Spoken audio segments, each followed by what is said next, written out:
You wake not to a sound, but to a feeling, a subtle awareness of cold air pressing against the exposed skin of your face, while the rest of your body remains buried under a mountain of wool and linen and a heavy blanket woven from coarse local fleece. The room is still dark, yet there is a faint change in the quality of the blackness behind your closed eyelids that suggests the coming of dawn is still some distance away, but moving inevitably closer, and for a long while you simply lie there without moving, listening to the small sounds of a cottage that has stood in this spot for 100 years before you and will stand long after you are gone. Your breath makes a soft rustle against the pillow stuffed with straw chaff that has been flattened by decades of use. And beyond that immediate whisper you can hear the distinct sound of frost working its way through the thatch, a quiet, dry creaking that is not the creak of timber, but the sound of frozen moisture expanding in the tightly packed reeds and straw stems above your head.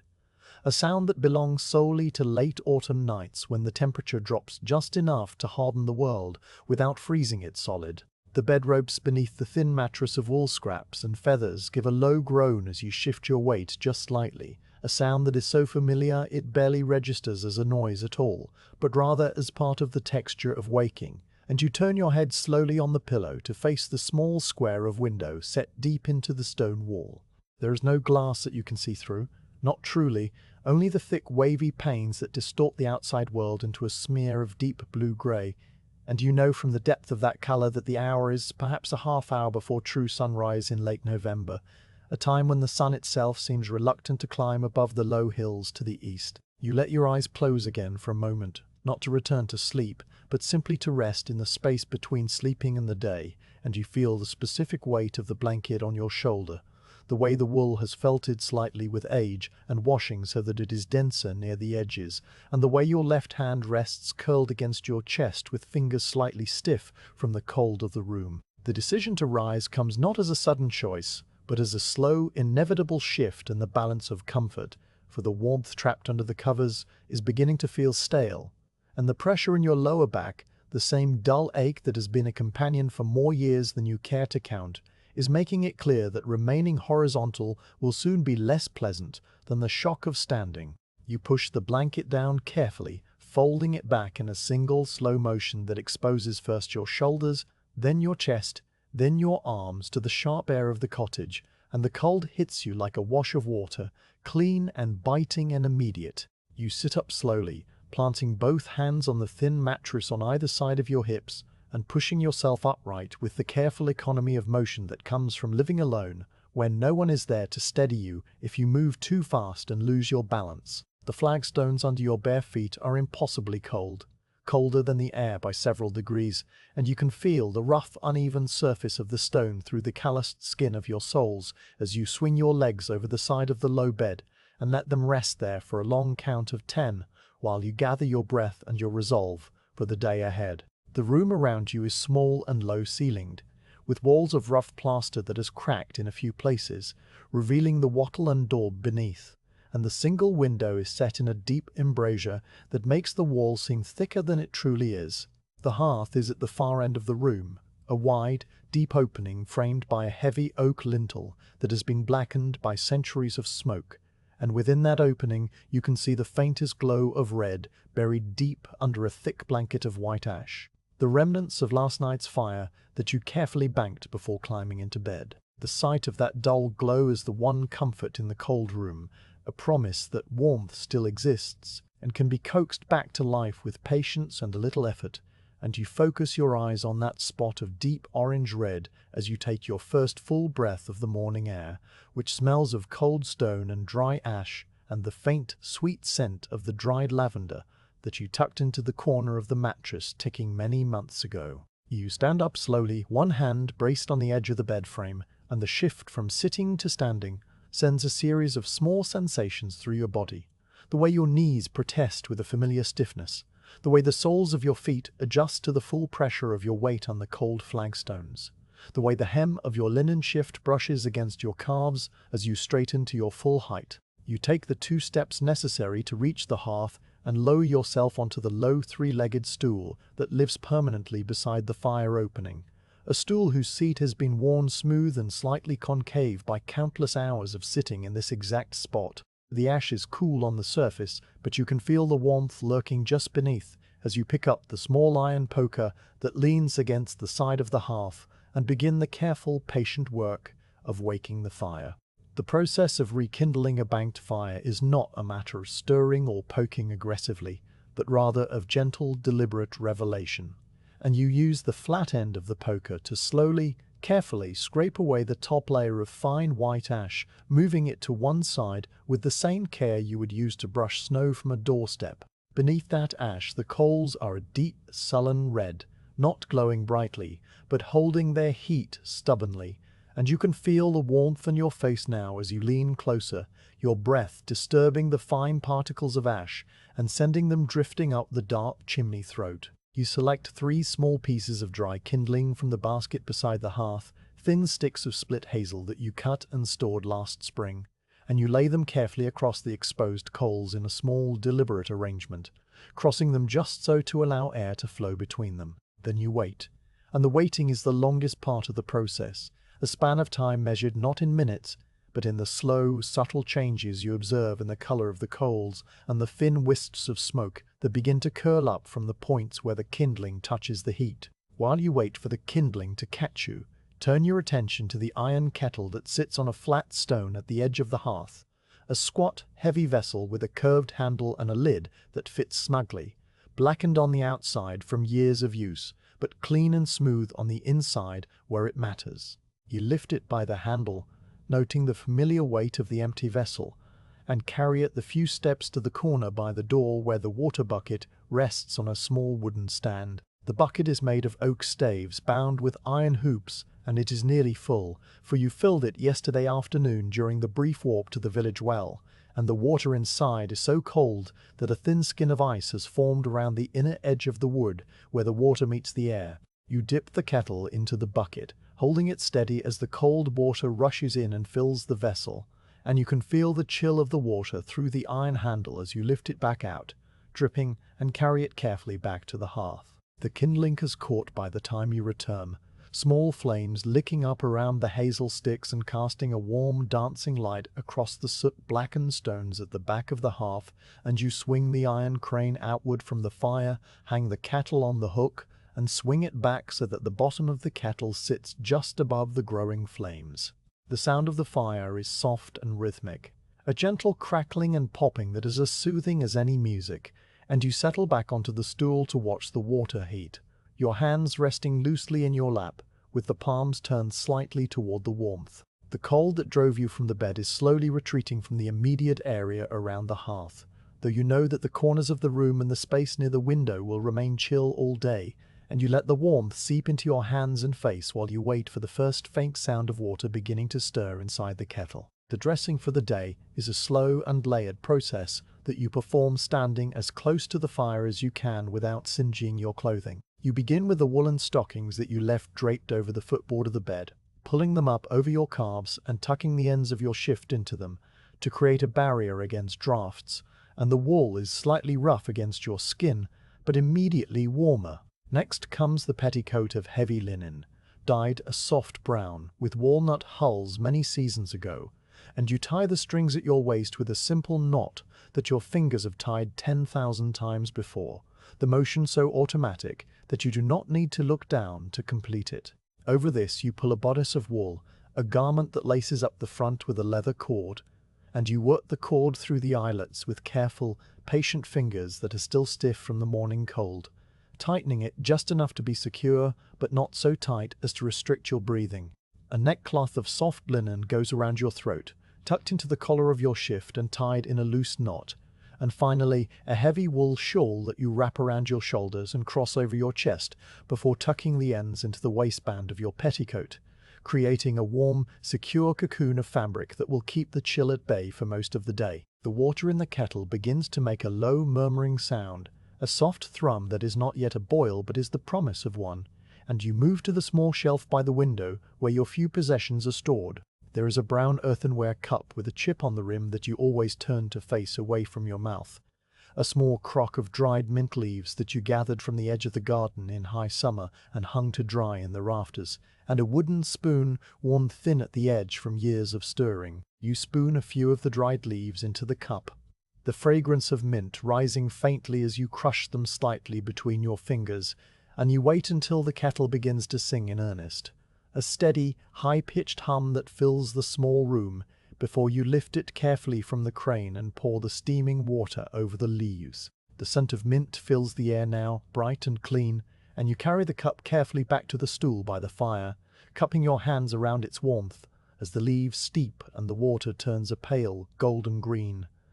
The first food of the day is simple and requires little preparation. You take down a small loaf of bread from the crock where it has been stored overnight, a round, dense loaf made from barley flour and rye, baked 3 days ago and now firm and slightly dry. You cut a thick slice with the small knife that lives in your pocket, a knife with a bone handle worn smooth by your grip, and you place the slice on a wooden trencher that you hold in your lap. Beside you on the hearth is a small pot of broth left over from yesterday's meal, and you pour a thin stream of the cool broth over the bread, watching the liquid soak into the dense crumb and soften it. You eat slowly, breaking off small pieces with your fingers and chewing them thoroughly, and the warmth of the mint tea and the softened bread spreads through you in a way that feels both nourishing and deeply familiar. The grey light of the late autumn dawn has been growing slowly, almost imperceptibly, while you have been occupied with these small tasks. And now as you lift your eyes from the empty trencher,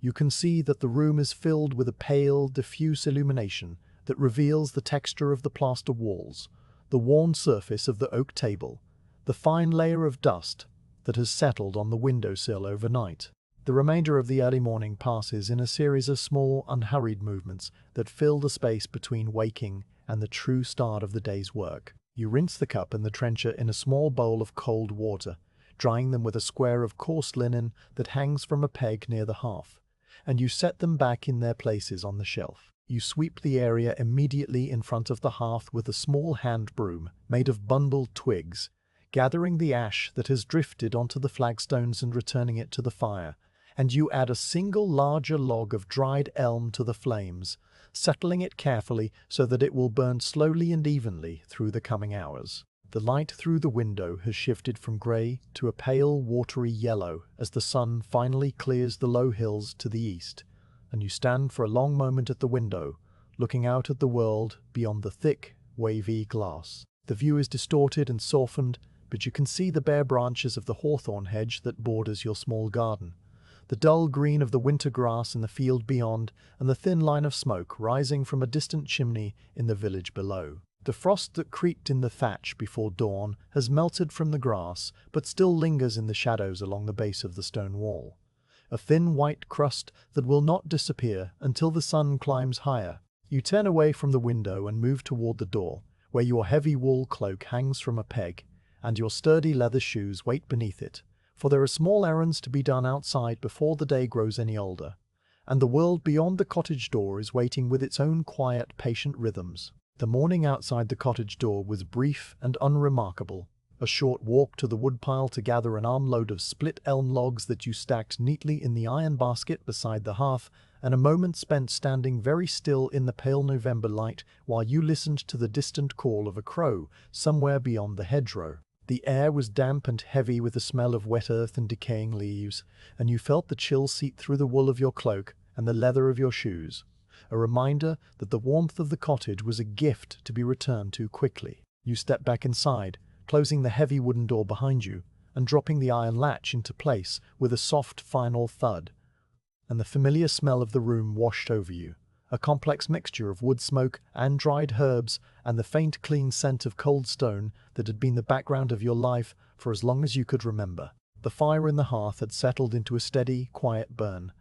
the single elm log you had added earlier now glowing along its length and sending a gentle warmth radiating outward into the small room, and you stood for a moment with your back to the door, letting the heat seep through your clothing and into your shoulders and spine. The interior of the cottage kitchen was arranged with the quiet efficiency of decades of habit, every object in its place, and every place known to your hands and feet, without the need for sight. The hearth dominated one end of the room, a deep, wide opening framed by the heavy oak lintel that was blackened and worn smooth by the passage of countless fires and the brush of countless shoulders,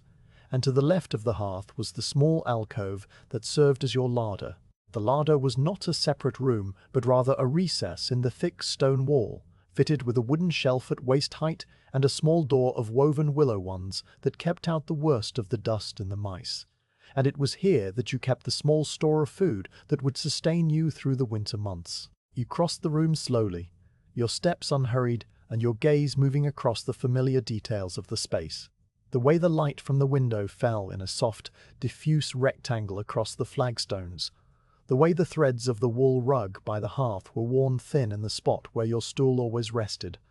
And when you reached the larder, you lifted the willow door carefully, setting it aside against the wall. The inventory of the larder was a small, modest collection of staples that represented the careful husbandry of a long year of growing and gathering and trading, and you let your eyes move slowly over each item, noting its condition and its quantity, with the practiced eye of one who must make these stores last until the first fresh greens of spring appeared many months from now. On the top shelf, wrapped in a square of clean linen and resting on a small wooden board, was a wheel of hard cheese, pale yellow and slightly crumbly at the edges, made from the milk of your neighbor's cow and traded for a basket of your dried beans 2 months past. Beside the cheese was a small crock of salted butter, the surface smooth and pale and protected by a thin layer of salt that you would scrape away before use, and next to that, a covered stoneware pot of soft cheese curds packed in brine, which would be used sparingly to flavor the plain pottages of midwinter.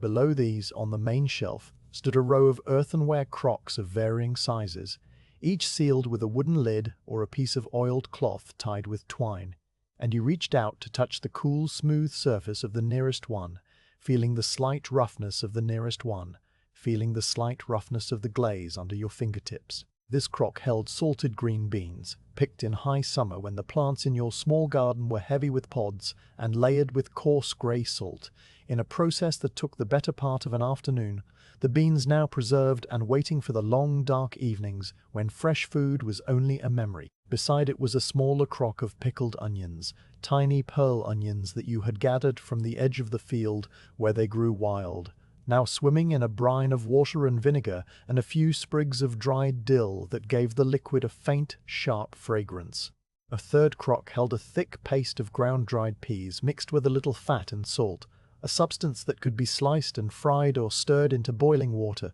to make a quick, nourishing broth, and he made a mental note that this crock was growing low and would need to be replenished before the deepest cold of January set in. Hanging from a wooden peg driven into the stone wall above the larder were 3 strings of dried foodstuffs, their shapes familiar and comforting against the rough plaster. The first string was a long braid of onions, their papery outer skins rustling softly whenever the door opened or a draught moved through the room, the bulbs ranging from the size of a child's fist to the size of a small apple,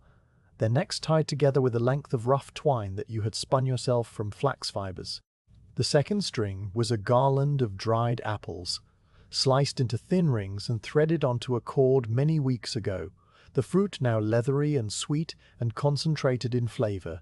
a rare treat that you would allow yourself perhaps once a week when the darkness of winter pressed too heavily against the window. The third string was a bunch of herbs, sage and rosemary and thyme, tied together by their stems and hung to dry in the slow, warm air above the hearth,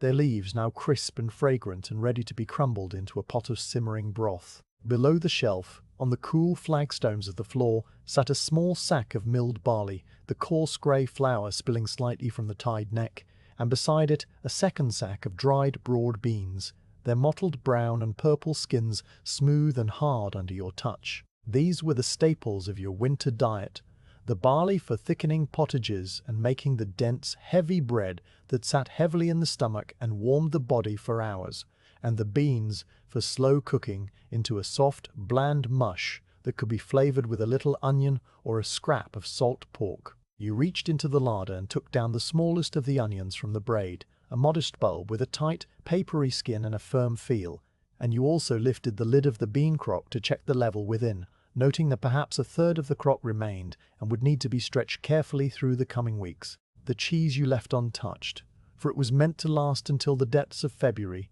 and the dried apples you merely glanced at, their presence a small comfort rather than a practical necessity. You replaced the willow door carefully, settling it into the grooves worn into the stone by years of this same motion, and you carried the onion to the hearth, where you set it on the corner of the wooden mantelpiece to wait for its turn in the pot. The hearth required attention now, not urgent or demanding, but simply the steady, patient upkeep that was the rhythm of a life lived by the fire. You lowered yourself onto the three-legged stool, feeling the familiar shape of the worn seat beneath you, and you picked up the small twig broom that leaned against the chimney breast. The broom was a simple thing, a bundle of birch twigs bound tightly with a leather thong and fitted to a short handle of smooth ash wood, and it was one of the tools you used most often in the course of a day. You began to sweep the hearthstone, the flat stone that extended outward from the fire opening and caught the majority of the ash and embers that escaped the flames,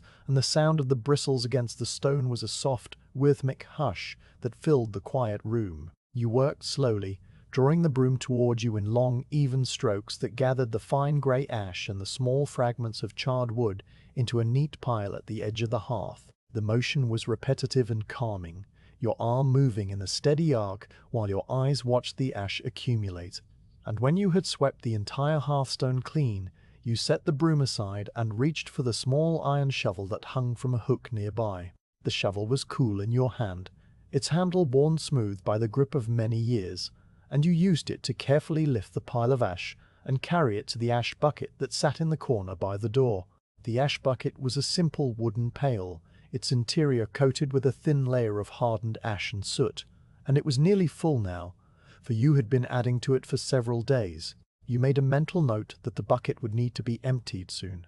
The ash spread over the garden soil to sweeten it for the coming spring, but that was a task for a drier, milder day, and today the wind was damp and the sky was the color of tarnished pewter. You returned to the hearth and took up the small iron poker, using it to gently rearrange the burning log so that it sat more squarely on the andirons, and you added 2 smaller pieces of wood from the basket, placing them carefully so that they would catch slowly and burn evenly through the afternoon. The preparation of the midday pottage was a ritual so deeply ingrained that you could perform it with your mind entirely elsewhere, your hands moving through the familiar motions while your thoughts drifted across the quiet landscape of memory and observation. You took down the small iron pot from its hook on the crane, a pot that was blackened on the outside from years of use but scrubbed clean on the inside, and you filled it halfway with water from the bucket by the door. You hung the pot back on the crane and swung it over the fire, where the flames licked at the bottom, and began the slow work of heating the water. While you waited for the water to warm, you took up the onion from the mantelpiece and your small knife from your pocket, and you began the slow, careful work of peeling away the papery outer skin. The skin came away in thin, brittle layers, each one revealing the smooth, pale flesh beneath, and you let the fragments fall into your lap, where they would later be added to the ash bucket or scattered outside for the birds. The onion was firm and cold in your hand, and as you sliced it into thin rounds on the wooden trencher, you felt the familiar sting of its juices rising to meet your eyes, a mild irritation that you blinked away without thought. You added the onion slices to the pot, where they floated for a moment on the surface of the water before slowly beginning to sink, and then you returned to the larder for a handful of the dried broad beans. The beans were hard and smooth, their mottled skins cool to the touch, and you poured them from your palm into the pot, where they made a soft, rattling sound as they struck the bottom and settled among the onions. A pinch of salt from the small clay pot on the mantelpiece followed, the grey crystals dissolving almost instantly in the warming water, and finally you reached for the jar of dried sage hanging from the herb string, crumbling a few of the fragrant leaves between your fingers and letting them drift down onto the surface of the liquid. The water began to make a soft murmuring sound as it approached the simmer, and you settled back onto the stool, your hands resting loosely in your lap, with the palms turned toward the warmth of the fire. The long period of sitting and watching the pottage cook was not idleness, but rather a necessary part of the process, for the fire needed to be tended and the pot needed to be watched to ensure that it did not boil too vigorously and spill over the edge onto the coals. You sat with your back against the warm stone of the chimney breast, the heat of the fire seeping through your woolen shawl and into your shoulders,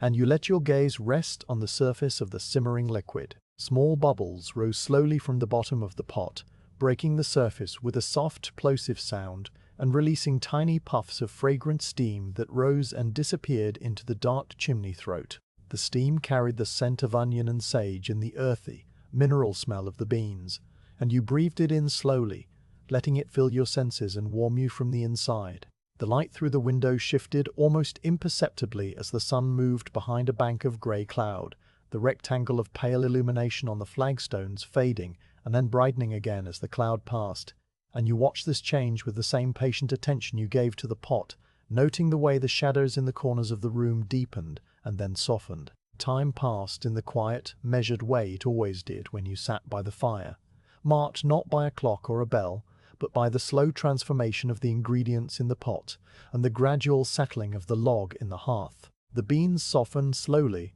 their hard exteriors yielding to the heat and moisture until they could be pierced easily with the tip of your knife, and the onions became translucent and tender, their sharp edges melting into the broth and thickening it slightly. You stirred the pottage occasionally with a long wooden spoon, lifting the contents from the bottom and folding them gently back into the liquid, and each time you did so, you noticed a small change in the color and texture of the broth, which was now a pale, creamy brown and slightly opaque. The smell of the cooking food filled the small room, a warm, savory scent that spoke of sustenance and comfort, and the simple satisfaction of turning raw ingredients into nourishment, and you felt your stomach respond with a soft, quiet hunger. When the beans were tender and the broth had thickened to a consistency that would cling to the back of the spoon, you swung the crane outward and lifted the pot carefully from the hook, setting it on the flat stone at the edge of the hearth to cool slightly. You ladled a portion of the pottage into your wooden trencher,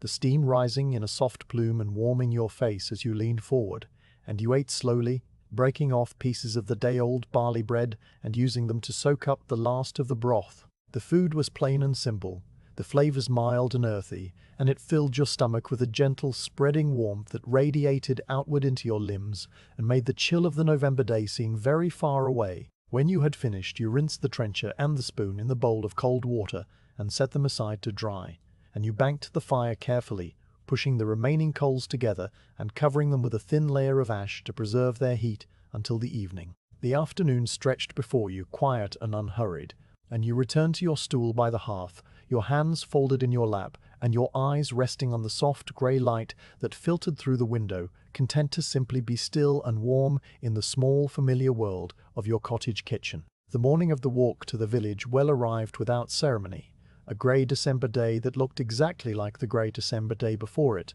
and would likely look exactly like the grey December day that followed. You woke to the same cold air and the same sound of frost in the thatch, and the same slow ritual of rekindling the fire and heating the kettle, and you moved through the early hours of the day with the same patient, unhurried rhythm that had become the shape of your life. But on this particular morning, there was a small difference, a slight variation in the pattern, for the water bucket in the corner by the door was nearly empty, and the sky beyond the wavy glass of the window, though heavy and low and the color of undyed wool, showed no immediate sign of the rain that had been threatening for days. It was a day for walking, not for pleasure or for purpose beyond the simple necessity of replenishing the water that sustained you. And so after you'd eaten your bread, softened in warm broth, and drunk your cup of mint tea, you began the slow process of preparing to step outside into the damp December world. The preparation for leaving the cottage was a layered and deliberate act that you performed standing by the door, where the cold air seeped in around the frame and made the skin of your face tighten. You took down your heavy wool cloak from its peg, a garment of dark brown wool that had been woven for you many years ago by a weaver in the village who is now long dead, and you swung it around your shoulders with the practiced motion of a lifetime. The cloak was heavy, the wool dense and slightly coarse against your neck, and you fastened it at the throat with a simple pin of turned horn that had been worn smooth by the friction of your fingers over countless fastenings and unfastenings. The hood of the cloak you left down for now, for you would not need it until you were outside and facing the full weight of the damp December air. But you could feel its presence behind your head, a thick fold of wool that would soon envelop you and muffle the sounds of the world. Next you sat on the low stool by the hearth and pulled on your leather shoes, the same sturdy shoes you wore every day, their soles worn thin in places but still serviceable, the leather dark and supple from years of wear, and the occasional rubbing of mutton fat to keep them from cracking. You laced them slowly, threading the leather thongs through the eyelets with fingers that were still stiff from the morning chill, and you tied the laces in a simple knot that would hold through the walk to the well and back again. A second, lighter shawl you wrapped around your head and neck, tucking the ends into the collar of your cloak, and this would serve to keep the worst of the damp from settling on your hair and seeping down into your collar. The water bucket you lifted from its stand by the door, a vessel of oak staves bound with iron hoops, its handle worn smooth where your hand always gripped it, and you noted that it was indeed very light, the small amount of water remaining in the bottom sloshing softly as you moved. You unlatched the heavy wooden door and pulled it inward, and the air that rushed in to meet you was cold and damp, and carried the smell of wet earth and decaying leaves, and the faint, distant tang of wood smoke from the chimneys of the village below. You stepped outside and pulled the door closed behind you, hearing the latch fall into place with a soft, final thud, and then you stood for a moment on the small, uneven flagstone that served as your doorstep, letting your body adjust to the change in temperature and the shift in the world around you. The village path began just beyond your doorstep, a narrow track of packed earth and scattered stones that wound its way down the gentle slope toward the cluster of cottages and the church tower that marked the center of the village. The path was bordered on one side by a low stone wall, its surface covered with a thick pelt of grey-green lichen and soft, spongy moss that held the moisture of the December air and glistened faintly even in the dim light. On the other side of the path was the hedgerow, a dense tangle of hawthorn and blackthorn and elder, their bare branches reaching out over the track and dripping with the fine, persistent mist that hung in the air. The ground underfoot was damp, but not yet muddy, for the heavy rains of winter had not yet arrived in full force, and as you took your first steps away from the cottage, you felt the familiar texture of the path through the thin soles of your shoes, the slight give of packed earth,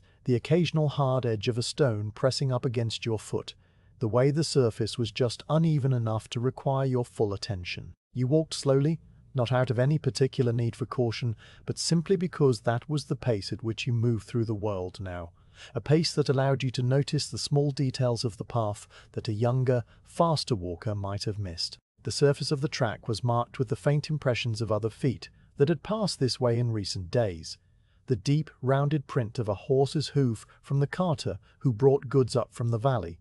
the smaller, sharper marks of a dog's paws, the smooth, elongated impression of a human foot in a leather shoe very much like your own. These marks were softened at the edges by the damp, as if the path itself was slowly erasing the evidence of passage, and you stepped over them or into them without thought, your feet finding the familiar route that you had walked thousands of times over the decades you had lived in the cottage. The hedgerow on your right was a study in brown and grey, the bare branches interlacing in complex patterns against the pale, featureless sky, and you could see the small, dark buds that would become leaves in the spring, tightly closed and waiting, protected by a thin, waxy coating that repelled the winter damp. Here and there a few withered leaves still clung to the branches, brown and curled and trembling slightly in the faint movement of the air, and you watched one detach and drift slowly down to settle on the wet grass at the base of the hedge. The cold air felt raw on the exposed skin of your face, a sensation that was not quite painful, but was certainly present, a constant, gentle pressure of chill that made you aware of the exact boundaries of your cheeks and nose and chin. You pulled the hood of your cloak up over your head, and the world around you immediately changed, the sound of your footsteps on the path becoming muffled and distant, the rustle of the hedgerow fading to a soft whisper, your own breath sounding louder and closer inside the small space of the hood. The walls smelled of wood smoke and lanolin and the faint, musty scent of age, and you breathed it in as you walked, your eyes fixed on the ground a few paces ahead of you, watching for the patches of frozen mud that could be treacherous if you stepped on them carelessly. The mud was a dark, rich brown, almost black in the dim light,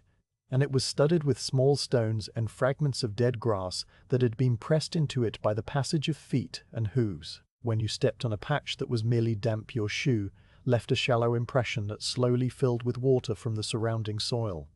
And when you stepped on a patch that was truly frozen, the surface was hard and unyielding, a thin crust of ice that crunched softly under your weight. As you walked further from the cottage, the path descended gently, following the natural contour of the hillside, and the character of the landscape around you shifted in small, subtle ways. The stone wall on your left gave way to an open field, a wide expanse of winter grass that was short and pale and flattened by the recent frosts, and you could see the individual blades of grass lying in overlapping patterns, their tips brown and withered, their bases still faintly green where they were protected from the worst of the cold. The field sloped away to the south, and in the far distance, barely visible through the grey haze of the December air, you could see the dark line of a larger wood, a dense stand of oak and beech that had stood on that hillside for longer than anyone in the village could remember. You paused in your walking for a moment, not out of breathlessness, but simply to look,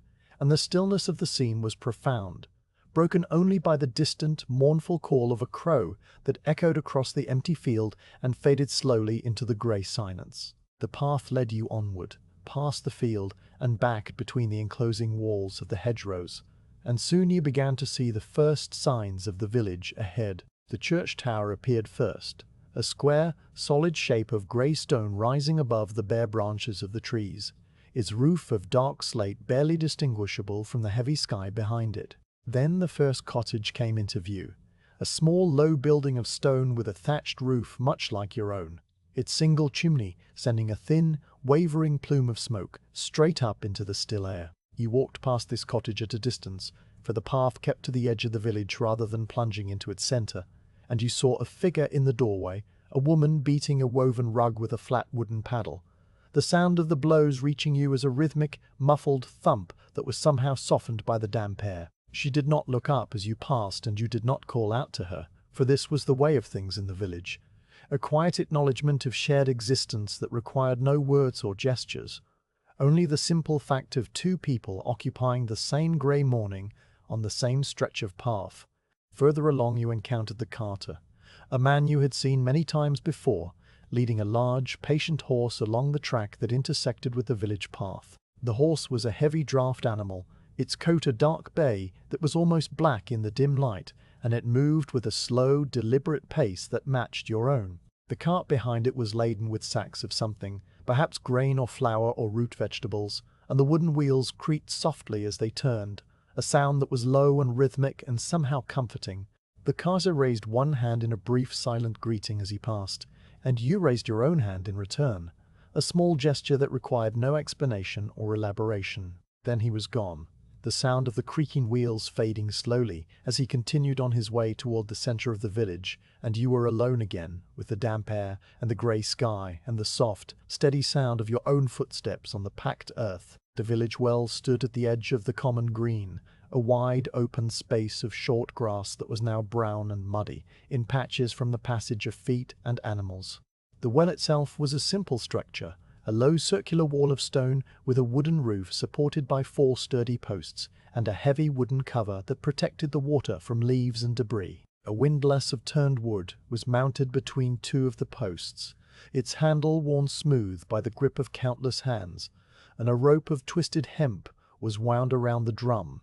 one end disappearing down into the dark shaft of the well, and the other end attached to a heavy iron hook. The wooden bucket that belonged to the well was resting on its side on the stone coping, and you set down your own bucket beside it and stood for a moment, catching your breath and letting your eyes adjust to the slightly more open space of the green. The process of drawing water from the well was a familiar sequence of motions that your body knew as well as it knew the act of breathing or walking. You lifted the wooden cover from the mouth of the well and set it aside, revealing the dark circular opening that descended deep into the earth, and you leaned forward slightly to peer down into the darkness, seeing nothing but the faint, distant glimmer of water far below, a small circle of reflected grey sky that seemed impossibly remote. You took the well bucket and attached it to the iron hook, checking that the connection was secure, and then you began to turn the handle of the windlass slowly, letting the rope unwind and the bucket descend. The mechanism creaked softly with each rotation, a sound that was dry and rhythmic and entirely familiar, and you counted the turns without thinking, knowing from long experience exactly how many rotations it took for the bucket to reach the surface of the water. When you felt the rope go slack in your hands, you paused, letting the bucket fill and settle, and then you began the slower, more laborious work of turning the handle in the opposite direction, winding the rope back onto the drum and drawing the heavy, water-filled bucket up from the depths. The weight of the water pulled against your arms and shoulders, a familiar strain that was not painful, but was certainly present, a reminder of the physical reality of the world and your place within it. You turned the handle steadily, not rushing, letting your breath match the rhythm of the motion, and after a time, the bucket emerged from the darkness, dripping and full, the water clear and cold and smelling faintly of stone and earth. You lifted the bucket carefully from the hook and poured the water into your own vessel, watching the stream arc through the grey air and splash into the wooden pail, and then you repeated the process twice more until your bucket was nearly full and heavy in your hands. The well bucket you replaced on its side on the stone coping, and the wooden cover you lifted back into place over the mouth of the well, and then you stood for a moment with your hands resting on the cool, damp stone of the coping, feeling the slight ache in your arms and the cold of the stone seeping through your palms. The village around you was quiet. The only sounds the distant crowing of a rooster from somewhere behind the cottages and the soft drip of water from the eaves of the nearest building. A few figures moved in the distance, going about their own quiet business, and you watched them for a moment without curiosity or interest, simply observing the slow, muted activity of the world on a grey December morning. The walk back to the cottage was slower than the walk to the well, for the full bucket was heavy and required your constant attention to keep from spilling. You carried it in your right hand at first, the handle digging into your palm and the weight pulling your shoulder down, and after 100 paces you stopped and switched to your left hand, shaking out the fingers of your right to restore the feeling. The path back was the same path you had walked down, but it felt subtly different now, the slight incline requiring more effort, the familiar stones and patches of frozen mud appearing in reverse order. The hedgerow on your left was the same tangle of bare branches, and the stone wall on your right was the same expanse of moss and lichen, and the sky above was the same unbroken grey, heavy and low, and seemingly without end. You walked slowly, pausing twice more to rest and to switch the bucket from one hand to the other, and each time you paused, you looked out over the field, or up at the bare branches, or down at the path beneath your feet, noting the small, quiet details of the world that you had seen 1,000 times before, and would see 1,000 times again. When the familiar shape of your own cottage came into view, its thatched roof sagging slightly with age, and its single chimney sending a thin wisp of smoke into the grey sky, you felt a small, quiet sense of relief that was not dramatic or emotional, but simply a recognition of home and warmth and the end of a necessary task. You set the bucket down by the door and fumbled with the latch, your fingers cold and stiff, and when the door swung inward you were met with the warm, smoky air of the interior and the soft glow of the banked fire. You lifted the bucket inside and set it in its place by the door, and you stood for a long moment just inside the threshold, letting the warmth of the cottage seep back into your chilled skin and listening to the small, familiar sounds of the fire settling and the thatch rustling in the faint breeze. The walk to the well was over. The water was replenished, and the cottage was waiting for you with its quiet, patient embrace. The afternoon had faded into the early darkness of mid-December with a slowness that was almost imperceptible, a gradual dimming of the grey light beyond the window that you noticed only when you lifted your eyes from the small task you had been performing and realized that the corners of the room had grown deep and shadowed while you were not paying attention. The fire in the hearth had settled into a steady, quiet burn. The single log of elm you had added after your midday meal now reduced to a thick bed of glowing coals that radiated a gentle, even warmth into the small space of the cottage. You sat on your low stool near the hearth, your back warmed by the stones of the chimney breast, and your face turned toward the last of the daylight that still clung to the window pane, a faint smear of pale grey against the deeper darkness of the wall. The time had come for light, for the day was now officially done, and the long evening stretched before you like a familiar path that you had walked countless times before. And so you rose slowly from the stool and crossed to the narrow shelf where your small store of candles waited in a wooden box lined with a scrap of worn linen. The candles were tallow, made from rendered mutton fat that you had saved and clarified many months ago, and they were lumpy and slightly misshapen from being poured into a simple tin mould that had been dented and repaired more times than you could remember. You lifted one from the box and held it in your palm, feeling its weight and the slight greasiness of the fat against your skin, and you noted that this particular candle was a good one, relatively straight and free of large cracks, with a wick of twisted linen thread that protruded just enough from the top to catch a flame easily. The smell of the tallow was faint but present, a mild, meaty scent that was not unpleasant but was certainly distinctive,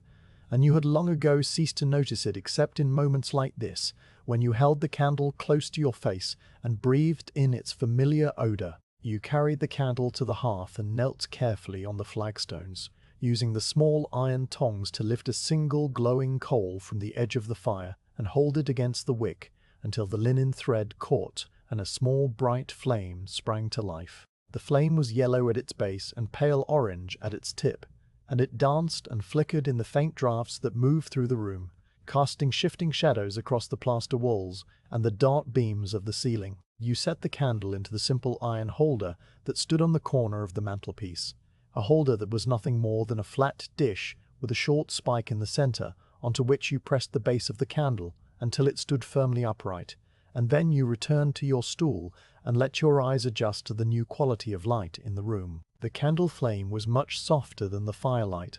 a small concentrated glow that illuminated a circle perhaps 3 feet across and left the rest of the room in a deep, soft darkness that seemed to press gently against the edges of the light. Within that circle of illumination, the details of the hearth and the mantelpiece and the flagstones were rendered in warm, golden tones, the rough textures of the stone and the smooth grain of the wood appearing richer and more distinct than they did in the flat grey light of day. Beyond the circle, the darkness was not absolute, but was rather a deep, velvety brown, and you could still make out the shapes of the larger objects in the room, the bulk of the bed in the corner, the outline of the table, the gleam of the water bucket by the door. The task that awaited you this evening was mending, a quiet, repetitive work that occupied your hands and allowed your mind to drift across the slow, gentle currents of memory and observation. You reached into the basket that sat beside the hearth, a basket woven from willow wands that had been cut and soaked and bent into shape by your own hands many years ago, and you lifted out the pile of stockings and the worn coat sleeve that you had set aside for this purpose. The stockings were wool, knitted in a simple, sturdy pattern from yarn that had been spun from the fleece of a neighbor's sheep and dyed a soft, muted brown with walnut hulls, and they had been worn thin at the heels and the toes by countless days of walking the village path and standing on the cold flagstones of the cottage floor. The holes were not large, merely thin places where the yarn had frayed and parted, revealing the pale skin of a foot beneath if the stocking were worn, and you knew from long experience that a few careful stitches now would extend the life of these stockings through the remainder of the winter and perhaps into the spring. You took up the darning needle from the small wooden box where it lived alongside a few spare buttons and a length of linen thread, and you held it up to the candlelight to better see the eye. The needle was made of bone, pale and smooth and slightly curved from years of use, and its surface was polished to a soft gleam by the constant friction of your fingers and the passage of wool yarn through its eye. You selected a length of yarn from the skein that you kept in the mending basket, a skein that had been wound many winters ago and had sat patiently in the basket ever since, waiting for moments exactly like this one, and you cut a piece perhaps as long as your forearm using the small knife from your pocket. Threading the needle was a task that required patience and good light, and you leaned closer to the candle, bringing the needle and the yarn together with slow, deliberate movements. Your breath held steady so as not to disturb the tiny flame. The end of the yarn was slightly frayed, and you moistened it with your lips, twisting it between your thumb and forefinger until the fibers lay flat and smooth. And then you guided it through the eye of the needle with a steadiness that came from decades of practice. You drew the yarn through until the two ends were even and tied a small knot near the end, and then you settled the stocking over your left hand, stretching the worn area across your fingers so that the thin spot was taut and accessible. The first stitch was always the slowest, a moment of careful positioning as you chose exactly where to place the needle and how deep to push it into the surrounding fabric. You inserted the needle from the back of the fabric, pushing it through until the tip emerged on the front,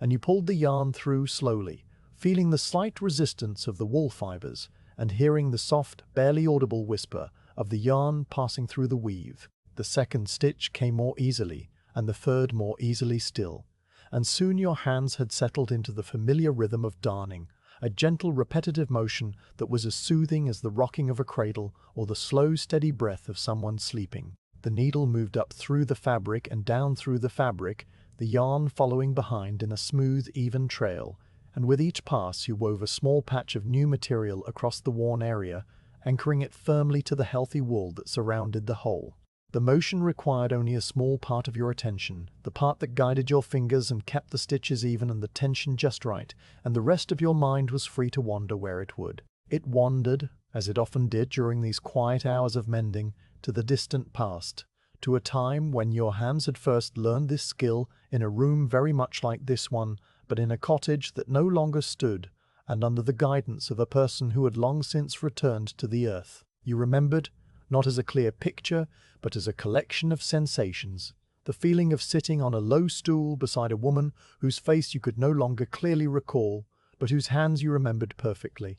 Hands that were large and capable, and reddened at the knuckles from years of work in cold water and hot steam. Those hands had guided your smaller, clumsier hands, wrapping your fingers around the needle and the yarn, and showing you how to push the needle through the fabric and pull it out the other side without tangling the thread or pricking your finger. The voice that accompanied those hands was soft and patient, a low murmur of instruction that you could not reproduce in words, but could feel as a kind of warmth in your chest, a memory of being safe and guided and loved without condition or expectation. You remembered the way the firelight had played across the bowed head of that woman as she leaned close to inspect your work, and the way she had smiled, a slow, gentle curve of her lips that had made you feel as though you had accomplished something important and good. The stocking turned slowly in your hands as you worked your way across the worn heel, and the new patch of darning grew under your needle, a small, dense weave of yarn that was slightly thicker than the original fabric, but would serve its purpose well. The color of the darning yarn was a shade lighter than the stocking, for it had come from a different fleece and had been dyed in a different batch, and the contrast was visible in the candlelight as a pale, warm brown against the deeper, cooler brown of the original wool. You did not mind this difference, for it was simply the way of things, a visible record of care and repair that marked the passage of time and the continuation of use. When the first stocking was finished, you held it up to the candlelight, turning it slowly to inspect your work, and you saw that the thin spot was now covered by a neat, even patch of weaving that blended into the surrounding fabric at the edges and would hold against the friction of a shoe and the pressure of walking. You set the stocking aside and picked up the second one, which was worn at the toe rather than the heel, and you began the process again, settling the fabric over your fingers and choosing the spot for the first stitch. The candle flame had burned down by perhaps a finger's width while you worked on the first stocking, and a small pool of melted tallow had formed around the base of the wick, clear and liquid and shimmering slightly in the heat of the flame. The smell of the burning tallow was stronger now, filling the small circle of light with its warm, faintly meaty fragrance, and you breathed it in without thought, your attention focused on the steady rhythm of the needle and the slow transformation of the worn fabric under your hands. Outside the cottage, the December night had settled in fully, a deep, black darkness that pressed against the window pane and made the small square of glass into a mirror that reflected the candle flame and the soft glow of the hearth and your own dim shape bent over the work in your lap. The wind had risen slightly, just enough to make the thatch rustle overhead with a soft, continuous sigh, and occasionally a stronger gust would find its way down the chimney and cause the candle flame to flicker and dance, sending a ripple of shifting shadows across the walls and ceiling. You paused in your stitching each time this happened, waiting for the flame to steady itself before you continued, and in those brief pauses you listened to the sound of the wind and the creak of the old timbers and the soft settling of the coals in the hearth. The second stocking took less time than the first, for the hole at the toe was smaller and the shape of the darning patch was simpler, and soon you were tying off the final stitch and trimming the loose end of the yarn with your small knife. You set the second stocking aside with the first and reached into the mending basket for the worn coat sleeve, a garment of heavy wool that had belonged to someone else before it came to you and would likely belong to someone else after you were gone. The sleeve was attached to the body of the coat still, for you had not bothered to remove it, and you turned the garment over in your lap until you found the place where the seam had parted along the underside of the arm, a long, narrow gap that ran from the elbow nearly to the wrist. This was a simpler repair than the darning, a matter of rejoining two edges of fabric that had been sewn together once before, and you selected a length of linen thread from the box and a larger, sturdier needle that was better suited to the heavy wool. You positioned the sleeve across your lap, bringing the two edges of the parted seam together and holding them with your left hand, while your right hand guided the needle through the fabric, following the line of small holes that marked where the original stitching had been. The work of mending the seam was even more repetitive than the darning, a simple in and out motion that followed the same path over and over, and your mind drifted further and deeper into the quiet landscape of memory. You remembered the feel of the first garment you had ever mended on your own, a small tear in the hem of a skirt or a petticoat, and the pride you had felt when you held it up to show the woman whose hands you remembered, and the way she had nodded slowly and said something that you could no longer hear, but could feel as a warmth spreading through your chest. You remembered other evenings spent in this same cottage, mending other garments by the light of other candles, and the way the years had accumulated like layers of sediment, each one adding its own small weight to the sum of your life. You remembered the people who had worn these clothes before they came to you, and the people who had sat beside you in the evenings, their own hands busy with their own quiet tasks, their breathing a soft counterpoint to the crackle of the fire and the whisper of the wind. You did not dwell on these memories or examine them closely, but simply let them pass through your mind like the shadows that moved across the wall, transient and gentle and without demand. The seam was finished and you tied off the thread and snipped the end, and you folded the coat carefully and set it aside. The candle had burned down significantly now, the flame sitting deep within a hollow of melted tallow that threatened to drown the wick if left unattended, and you knew that the evening's work was done. You lifted the candle holder carefully and carried it to the hearth, where you tipped the candle slightly to pour off the excess liquid tallow into a small tin cup that you kept for this purpose, saving the drippings to be remelted and poured into the mold to make new candles when the supply ran low. The wick you trimmed with your knife, cutting away the charred curled end to expose fresh linen, and then you set the shortened candle back in its holder on the mantelpiece, where it would wait for the next evening and the next session of quiet, patient work. The fire in the hearth needed tending before you could settle for the night, and you used the poker to gently rearrange the remaining coals, bringing them together into a compact bed that would hold its heat until morning. You added a single small piece of wood, a dry stick of hazel that would catch quickly and burn for a short while, just long enough to warm the room a little more before you climbed into bed. The stick caught and flared, casting a brief bright light that pushed back the shadows and illuminated the whole of the small room,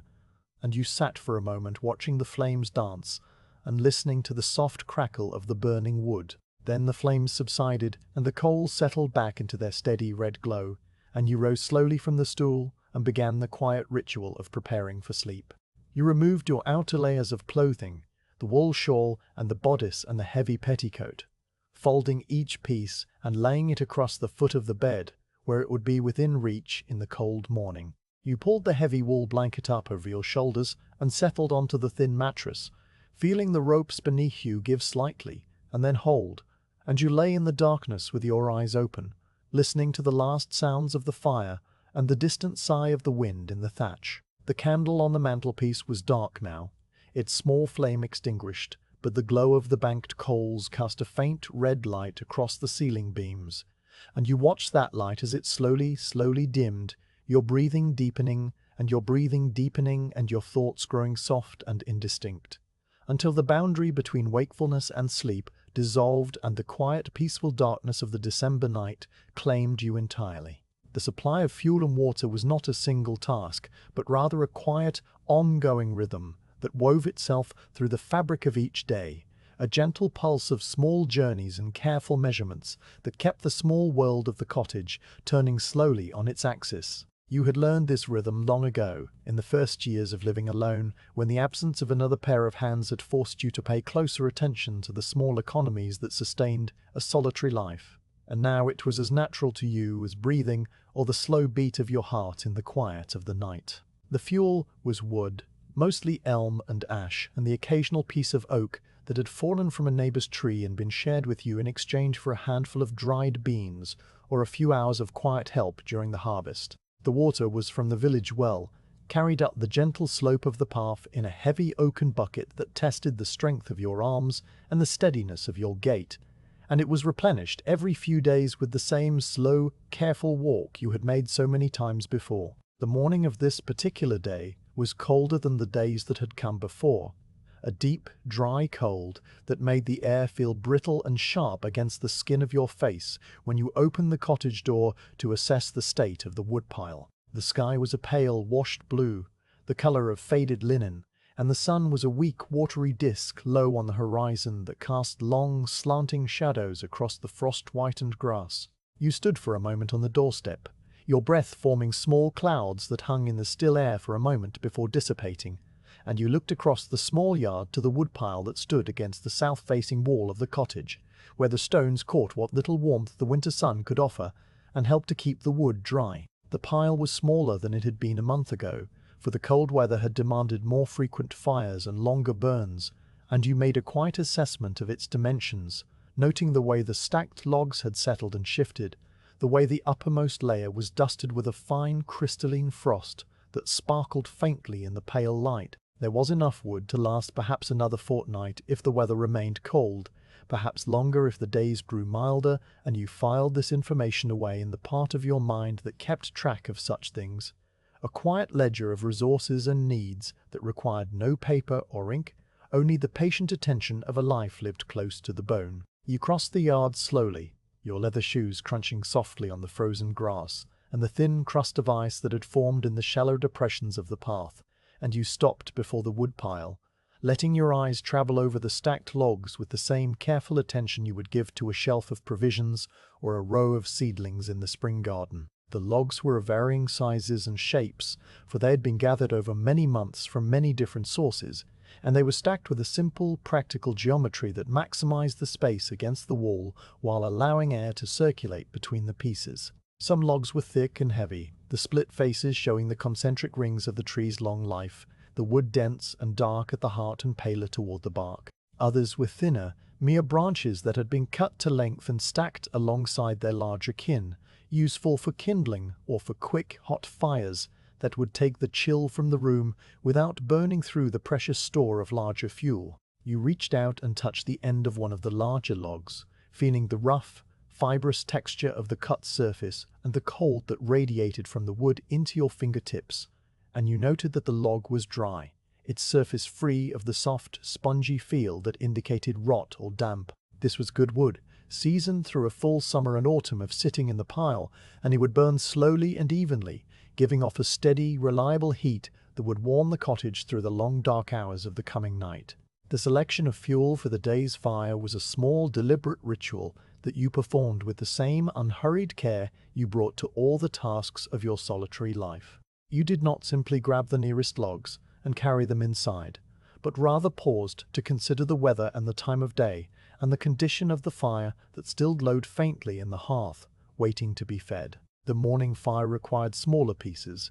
dry kindling and thin branches that would catch quickly from the banked coals and build a bright hot flame to warm the room and heat the kettle. The evening fire required larger, denser logs that would burn slowly through the dark hours, releasing their stored heat in a steady, patient glow that would keep the chill at bay until you woke to bank the coals again. And there were the in-between times, the long afternoons, when a single medium log would suffice, burning quietly while you sat with your mending or your sorting or your simple, peaceful rest. You selected 3 pieces for the morning, a handful of thin hazel sticks and one slightly larger branch of ash, and you gathered them into the crook of your left arm, feeling the cold, rough bark pressing against the wool of your sleeve. A 4th piece you chose for later, a dense, heavy log of elm that you would set aside near the hearth to warm and dry further before it was placed on the fire, and you carried this one in your right hand, its weight pulling at your shoulder and reminding you of the physical reality of your body and the world.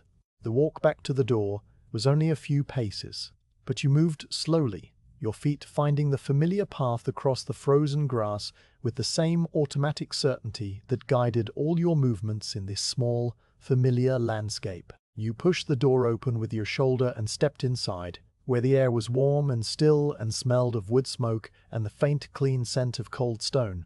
and you set your burden down carefully beside the hearth, stacking the smaller pieces in the iron basket and leaning the larger log against the chimney breast where it would absorb the gentle heat of the fire and dry further before its turn came to burn. You knelt on the flagstones and began the quiet work of rekindling the morning fire, using the small iron poker to scrape away the layer of white ash and reveal the red glowing coals beneath. And you laid the thin hazel sticks across the coals in a careful, deliberate arrangement, watching as the first small flames licked up around the dry wood and began to dance and grow. The water bucket stood in its accustomed place by the door, and as you waited for the fire to catch and the kettle to heat you, let your eyes rest on it, noting the level of the water within and the faint ring of mineral deposit that marked the inside of the wooden staves just above the waterline. The bucket was still more than half full, for you had made the walk to the well only 2 days before, but you knew that the water would not last forever and that another walk would be necessary before the week was out. The thought did not trouble you, for the walk to the well was not a burden, but simply a part of the rhythm of your days, a familiar journey along a familiar path that offered its own small, quiet pleasures. The sight of the bare hedgerows and the grey sky and the slow, patient movement of the world around you. You would go when the water ran low, and you would carry the heavy bucket back up the slope, and you would set it in its place by the door, and the rhythm would continue, steady and unhurried and deeply, peacefully ordinary. The kettle began to make its soft murmuring sound, and you turned your attention back to the hearth, lifting the heavy iron vessel from the crane and pouring the steaming water over the dried mint leaves in your cup. You drank the tea slowly, sitting on your low stool with your back against the warm stones of the chimney breast, and you watched the fire settle into a steady, quiet burn, the flames licking around the larger piece of ash that you had added after the kindling had caught. The light through the window was growing stronger now, the pale blue of the sky brightening to a thin, watery gold as the sun climbed higher, and you could see the frost on the grass outside beginning to melt, the tiny crystals dissolving into droplets of water that caught the light and sparkled for a moment before sinking into the cold earth.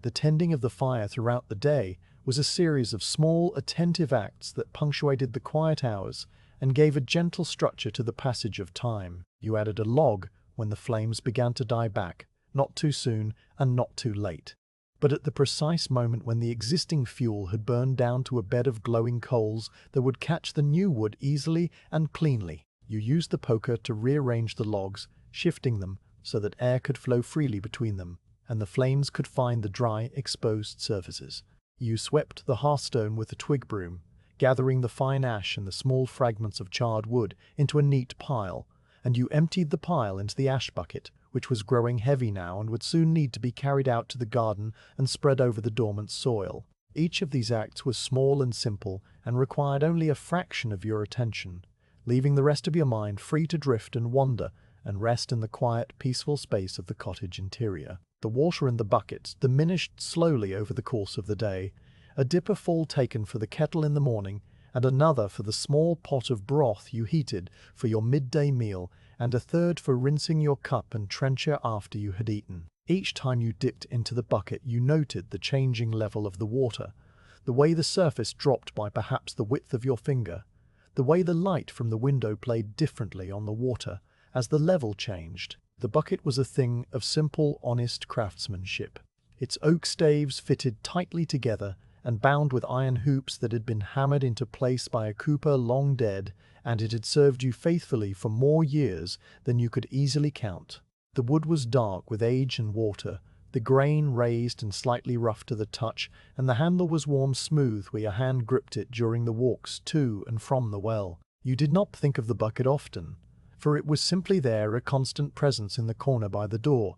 But sometimes when you were sitting quietly with nothing particular to occupy your mind, you would let your eyes rest on it, and you would feel a small, quiet appreciation for the simple, reliable objects that made your solitary life possible. The afternoon brought a subtle change in the weather, a gradual thickening of the pale blue sky as high, thin clouds moved in from the west and softened the light to a diffuse pearly grey. The temperature dropped slightly, just enough to make the air feel sharper and more insistent against the window pane, and you added another log to the fire, a dense piece of elm that you had brought in from the woodpile earlier in the day. The log caught slowly, the flames licking around its rough surface and finding the small cracks and fissures where the dry inner wood was exposed, and soon it was burning steadily, sending a gentle, persistent warmth into the room. You sat on your stool and watched the fire, your hands folded loosely in your lap, and you let your thoughts drift across the quiet landscape of your life, touching briefly on memories and observations, and small, practical concerns before moving on to something else. The candle ends were kept in a small tin cup on the mantelpiece, a collection of stubs and drippings that you had saved over many weeks of quiet evenings spent mending and sorting and simply sitting in the soft glow of the single flame. The cup was nearly full now, its contents a jumble of pale, waxy lumps and the charred remnants of linen wicks, and you knew that it was time to make new candles before the supply of whole ones in the wooden box ran too low. The process of candle making was a slow, patient task that you performed perhaps twice each winter, and it required a stretch of time when you could attend to the melting tallow without interruption, watching the pot and stirring the liquid and pouring it carefully into the dented tin mold. You made a mental note that this task should be done soon, perhaps on the next grey, quiet afternoon when the weather was too damp for walking and the fire was burning steadily, and there was nothing else that demanded your attention. The light through the window began to fade in the middle of the afternoon, the grey sky darkening by slow, almost imperceptible degrees, until the room was filled with a soft, shadowless twilight that made the glow of the fire seem brighter and warmer by contrast. You rose from your stool and crossed to the door, opening it just enough to lean out and look at the sky, and you saw that the high, thin clouds had thickened into a solid, unbroken layer of grey that stretched from horizon to horizon and promised snow before morning. The air was cold and still and smelled faintly of the coming weather, a clean, metallic scent that you had known since childhood and recognized instantly. You closed the door and latched it and returned to the hearth, where you added another log to the fire and settled back onto your stool, content to wait out the remaining hours of daylight in the warm, quiet comfort of the cottage. The evening ritual of banking the fire was the final act of the day, a slow, careful process that you performed by the light of the single candle and the glow of the dying coals. You used the poker to push the remaining logs and embers together into a compact heap at the back of the hearth, and you covered the heap with a thick layer of fine white ash that you scooped from the edges of the hearthstone with the small iron shovel. The ash settled over the coals like a soft grey blanket, insulating them and slowing their burn so that they would hold their heat through the long cold hours of the night. You watched the heap for a moment, noting the faint red glow that still showed through the thinner patches of ash, and you knew that in the morning you would return to this spot and scrape away the ash and find the coals still warm and waiting, ready to be coaxed back to life with a handful of dry kindling and a gentle breath. The rhythm would continue, the fire and the water and the woodpile and the quiet, patient work of living alone, and you would continue with it, one slow, peaceful day at a time. The long, dark evening of January was a thing unto itself, a vast, quiet expanse of time that stretched from the early closing of the day until the slow, reluctant return of the morning, and you had learned over many winters to move through it with a patience that was less a virtue than a simple necessity of survival. The sun had set behind the heavy bank of grey cloud sometime in the middle of the afternoon, though you could not have said precisely when, for the light had been fading by such slow, imperceptible degrees that the transition from day to dusk to full dark was more a feeling than an event. A gradual deepening of the shadows in the corners of the room and a softening of the outlines of the familiar objects that surrounded you. The fire in the hearth was the only source of light now, a low, steady glow of red and orange that cast a warm, flickering illumination across the flagstones and the lower portion of the plaster walls, leaving the ceiling beams and the far corners of the room in a deep, velvety darkness that seemed to press gently against the edges of the light. You sat in the wooden chair that had been yours for as long as you could remember, a chair of oak and ash that had been made by a craftsman whose name you had never known and whose face you had never seen. A chair that had conformed over decades to the exact shape of your back and the precise weight of your body. The seat was worn smooth and slightly concave, the arms polished to a soft gleam by the constant friction of your hands and forearms, and the back was curved in a way that supported your spine without demanding that you sit perfectly straight or perfectly still. You had drawn the chair close to the hearth, close enough that you could feel the warmth of the fire on your face and hands and the fronts of your shins, and you had settled into it with a deep, comfortable heaviness of someone who has no intention of rising again for many hours. A wool blanket was draped over your lap, its fibers soft and slightly felted from years of use, and your hands rested loosely on top of it, the fingers slightly curled and utterly still. There was no book in your hands, for your eyes had grown too weak over the years to make out the small, dense letters of the family Bible that sat on the narrow shelf.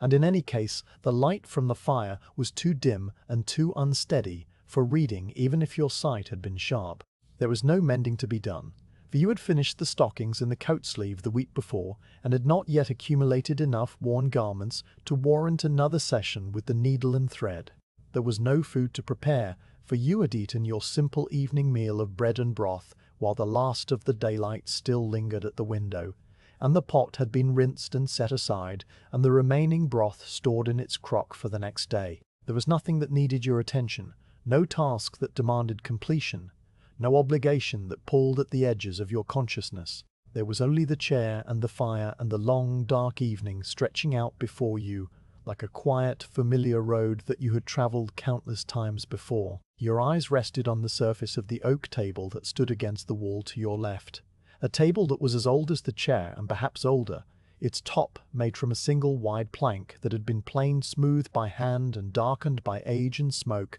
and the occasional rubbing of beeswax. The grain of the wood was visible in the firelight, a complex flowing pattern of lines and walls that traced the slow growth of a tree that had stood in some long-forgotten forest and had been felled and shaped and fitted into this room long before you were born. You let your gaze follow one particular line of grain, a thin, dark stripe that began near the edge of the table and curved gently inward, weaving between the softer, paler bands of springwood and the denser, darker bands of springwood, and the denser, darker bands of summer growth. The line meandered like a slow stream, branching and rejoining and branching again, and you traced its path with your eyes, following it across the width of the plank and back again, your mind empty of thought and full of the simple, peaceful act of looking. The silence of the January evening was not a single uniform thing, but rather a collection of many small silences layered one upon the other, each with its own texture and weight and quality.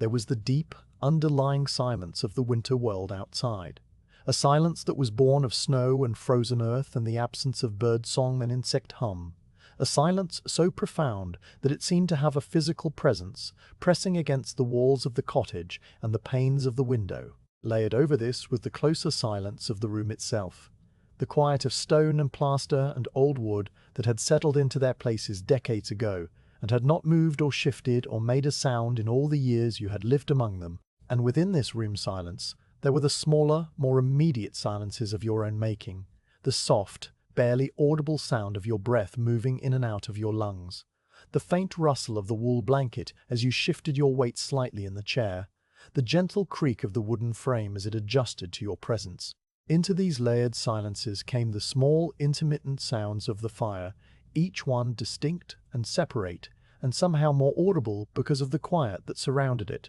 A log shifted on the andirons with a soft, grating sound, sending a tiny cascade of sparks up into the dark chimney throat. A pocket of trapped moisture hissed and sputtered as it escaped from the end of a burning branch. The coals settled with a faint, musical tinkling, like the sound of very distant bells. And beneath all of these was the constant, low murmur of the flames themselves, a sound that was not quite a roar and not quite a whisper, but something in between. A gentle, rhythmic pulse that was as soothing and as constant as the beat of your own heart. You listened to these sounds without listening, letting them wash over you and through you, your attention fixed on the dancing patterns of light and shadow on the wall and the slow, meandering path of the wood grain on the tabletop. Time passed in the way that time always passed during these long January evenings, which is to say that it did not seem to pass at all, but rather to stretch and slow and become something almost solid, a medium through which you moved as slowly and as peacefully as a fish moving through deep, still water. You could not have said whether an hour had passed or only a few minutes, for there was no clock in the cottage and no bell in the village that rang the hours, and the only measure of time was the gradual dimming of the fire and the slow, subtle changes in the quality of the darkness beyond the window. You watched the fire as it burned down, the flames growing smaller and lower, the logs collapsing into themselves and crumbling into soft white ash. A log that had been whole and solid when you first sat down was now a fragile, glowing skeleton, its internal structure revealed by the heat, the thin walls of its cells glowing orange and red before they too collapsed and joined the bed of embers below. The process was slow and beautiful and utterly absorbing, and you watched it with the same patient attention you would give to the setting of the sun or the slow opening of a flower in the spring. The room grew cooler as the fire diminished, not cold but merely less warm, a gradual retreat of the heat that had been radiating from the hearth. You felt the change on the skin of your face first, a slight tightening as the warm air gave way to the cooler air that was seeping in around the window frame and under the door. You pulled the wool blanket higher on your lap and settled deeper into the chair, letting your shoulders relax and your head rest against the curved back, and you continued to watch the fire and the shadows and the slow, peaceful decline of the evening. Your thoughts had grown soft and indistinct, not quite dreams, but not quite waking thoughts either. A gentle drifting stream of images and sensations and half-remembered fragments of memory that passed through your mind without demanding attention or resolution. You thought of the feel of warm bread in your hands and the sound of rain on the thatch and the sight of the first snowdrops pushing through the cold earth. And these thoughts came and went like the shadows on the wall, transient and gentle and without weight. The fire had burned down to a bed of glowing coals, a thick red-orange mass that radiated a gentle, persistent heat, but cast very little light. The room was now almost entirely dark, the only illumination coming from the faint, ruddy glow of the embers and the slightly lighter rectangle of the window, where the snow that had begun to fall outside reflected the dim light of the hidden moon and stars. You could see the snow falling past the window, a slow, silent drift of white flakes that appeared out of the darkness and disappeared again just as quickly, their presence marked only by the faint, pale blur of their passage. The sight was calming in a way that was difficult to describe, a reminder that the world outside was still there and still moving through its slow, seasonal rhythms, and you watched the snow for a long while, your eyes growing heavy and your breathing deepening. The time had come to bank the fire for the night, a task that you performed with the same slow, careful attention you brought to all the rituals of your solitary life. You rose from the chair slowly, feeling the stiffness in your hips and knees and the small of your back, and you stood for a moment with one hand on the arm of the chair, letting your body adjust to the change in position. The flagstones were cold under your feet, even through the wool of your stockings, and you stepped carefully across the dark room to the hearth where you knelt on the warm stones and reached for the iron poker. The coals were still bright and hot, and you used the poker to gently push them together into a compact heap at the back of the hearth, a heap that was perhaps the size of your two fists held together. The coals shifted and settled, sending up a few small sparks and a brief flare of orange light, and then they were still, a dense, glowing mass that held its heat deep within. You took up the small iron shovel and scooped a generous portion of fine white ash from the edges of the hearthstone. Ash that had been sifted and saved from the many fires that had burned in this hearth over the past weeks. The ash was cool and soft and weightless, and you carried it carefully to the heap of coals and poured it over them in a slow, steady stream, watching as the white powder settled over the glowing red and gradually obscured it from view. The ash was thick and insulating, and it would hold the heat of the coals through the long cold hours of the January night, preserving the spark of the fire until you returned in the morning to scrape away the ash and coax the flames back to life. You added a second shovel of ash and then a third, until the heap was completely covered and only the faintest suggestion of warmth radiated from its surface. The hearth was now dark and still, the only sign of the fire that had burned there all evening, the lingering smell of wood smoke and the faint, residual warmth of the stones under your knees. You rose from the hearth and crossed the dark room to the bed, your feet finding the familiar path across the flagstones without the need for sight. The bed was a low wooden frame with ropes stretched across it to support the thin mattress of wool scraps and feathers, and it was piled high with blankets and a heavy wool coverlet that had been woven by hands you no longer remembered. You removed your outer layers of clothing slowly, folding each piece and laying it across the foot of the bed, and then you climbed under the covers and pulled them up to your chin,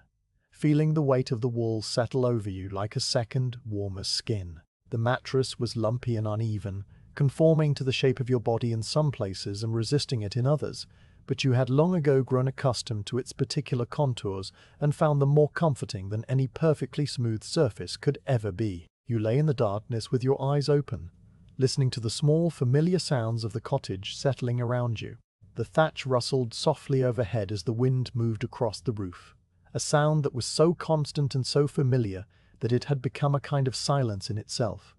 a background hum that you only noticed when you stopped to listen for it. The timbers of the roof creaked gently, adjusting to the cold and the weight of the snow that was accumulating on the thatch. The window pane rattled faintly in its frame, a tiny rhythmic sound that matched the pulse of the wind. And beneath all of these was the deep, profound silence of the January night, a silence that seemed to stretch out forever in all directions, enveloping the cottage and the village and the fields and the distant hills in a soft, dark blanket of quiet. Your breathing slowed and deepened, and the boundary between wakefulness and sleep began to blur and soften. The thoughts that drifted through your mind were no longer coherent or connected, but were rather a gentle, flowing stream of images and sensations. The feel of the wool blanket against your chin, the sound of the snow falling on the thatch, the memory of the wood grain on the tabletop, the faint, lingering smell of wood smoke in the air. You let these thoughts come and go without grasping at them or pushing them away,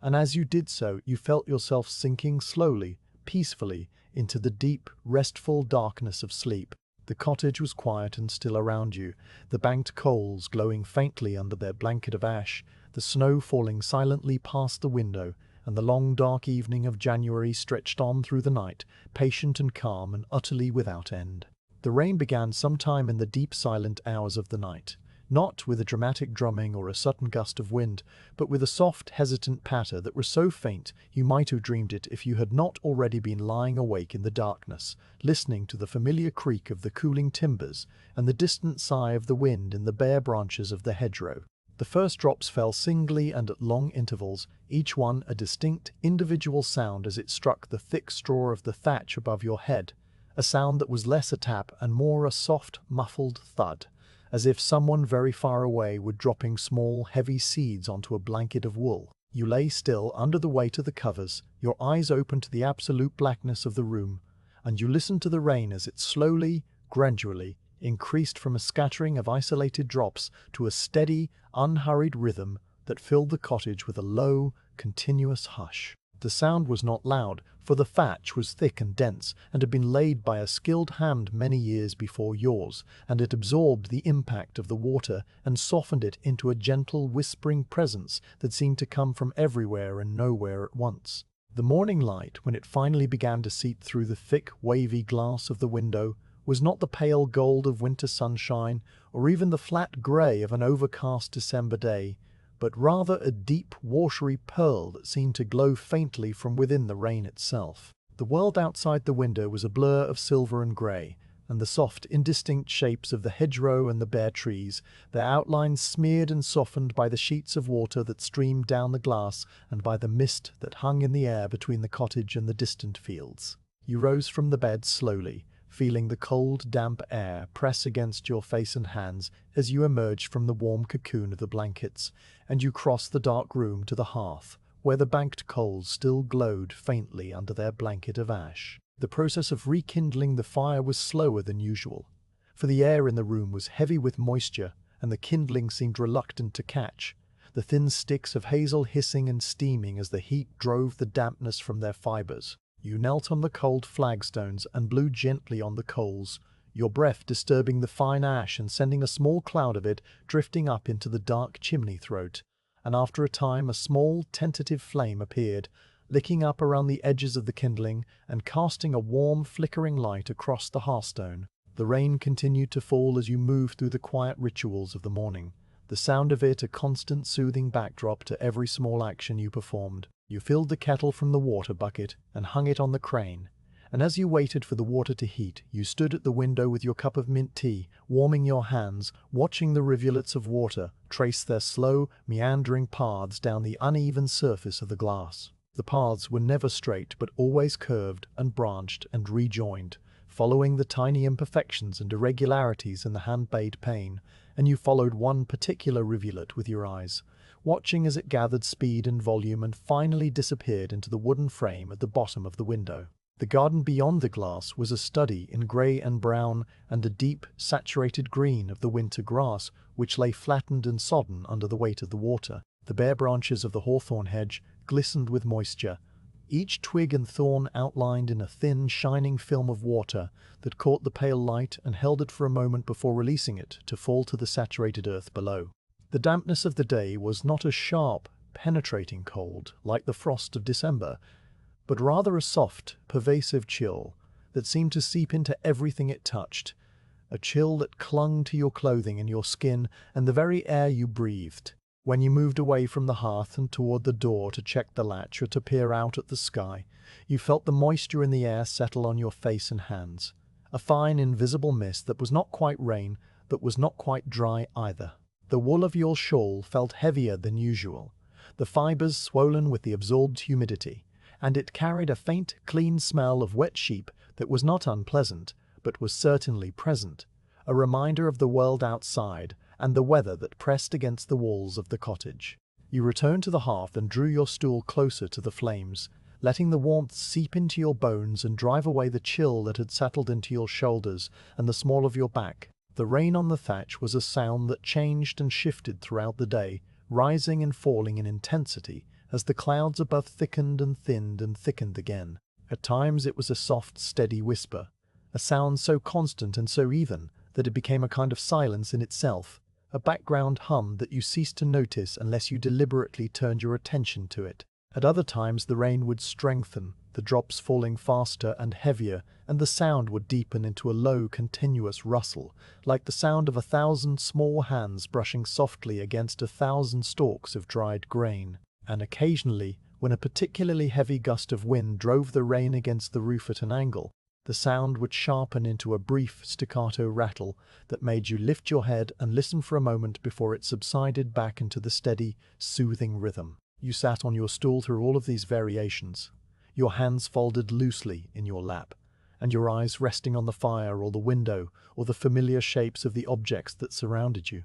And you let the sound of the rain wash over you and through you, filling the quiet spaces of your mind with its gentle, patient music. The small drip near the window was a familiar companion on days like this, a tiny persistent leak that had been there for as long as you could remember and that you had never quite managed to repair despite several half-hearted attempts over the years. The drip fell from a point where the thatch met the top of the window frame, a place where the straw had settled and shifted and left a tiny gap that was invisible from inside and impossible to reach from outside without a ladder and a bundle of fresh straw and more energy than you possessed. The water gathered slowly at the edge of the wooden frame, forming a single shimmering droplet that clung and trembled and grew until it was too heavy to hold, and then it fell with a soft, precise sound onto a particular flagstone that had been worn smooth and slightly concave by the patient, relentless percussion of countless such drops over countless rainy days. The sound of the drip was different from the sound of the rain on the thatch, higher and clearer and more distinct. A small, regular punctuation that marked the passage of time in a way that the continuous hush of the roof did not. You listened to it without irritation or concern, for it was simply a part of the cottage and a part of the rainy day, as familiar and as unremarkable as the creak of the door or the smell of wood smoke in the air. The larder required your attention in the middle of the day, not because you were particularly hungry, but because the rhythm of your life demanded that you eat at regular intervals, and the small pot of broth that you had heated for your midday meal had been finished, and the bowl rinsed and set aside to dry. You lifted the willow door of the larder and peered inside, letting your eyes adjust to the deeper darkness of the recess, and you noted the condition of the stores with the same quiet, methodical attention you brought to all the practical concerns of your solitary life. The wheel of hard cheese was still wrapped in its linen cloth, and you lifted a corner of the cloth to check the surface, finding it dry and firm and free of any bloom of mold. The crock of salted beans was still more than half full, the beans submerged in their brine and looking pale and plump and ready for the pot. The strings of onions and dried apples hung motionless in the still, damp air, their papery skin slightly softened by the humidity, but otherwise unchanged. The small barrel of salted meat, a luxury that you had traded for with a neighbor the previous autumn, sat in the coolest corner of the larder, its wooden lid fitted tightly, and its brine smelling sharp and clean when you lifted the lid, just enough to check the level. The meat was still good, the salt having done its work of preservation, and you would make it last through the remaining weeks of winter and into the first, lean days of early spring. The rain continued to fall through the afternoon, a steady, unwavering presence that showed no sign of slackening or shifting. The light through the window remained the same deep, watery pearl that it had been since dawn, neither brightening nor dimming, and you could not have said whether the sun was still high in the sky or already beginning its slow descent toward the horizon. Time moved differently on days like this, unmoored from the usual markers of light and shadow and the passage of the sun across the window pane, and you let it move without trying to measure or contain it. You sat on your stool by the hearth and you listened to the rain, and you let your thoughts drift across the quiet, familiar landscape of your memories, touching briefly on images and sensations and then letting them go, returning always to the sound of the water on the thatch and the soft, regular drip near the weam,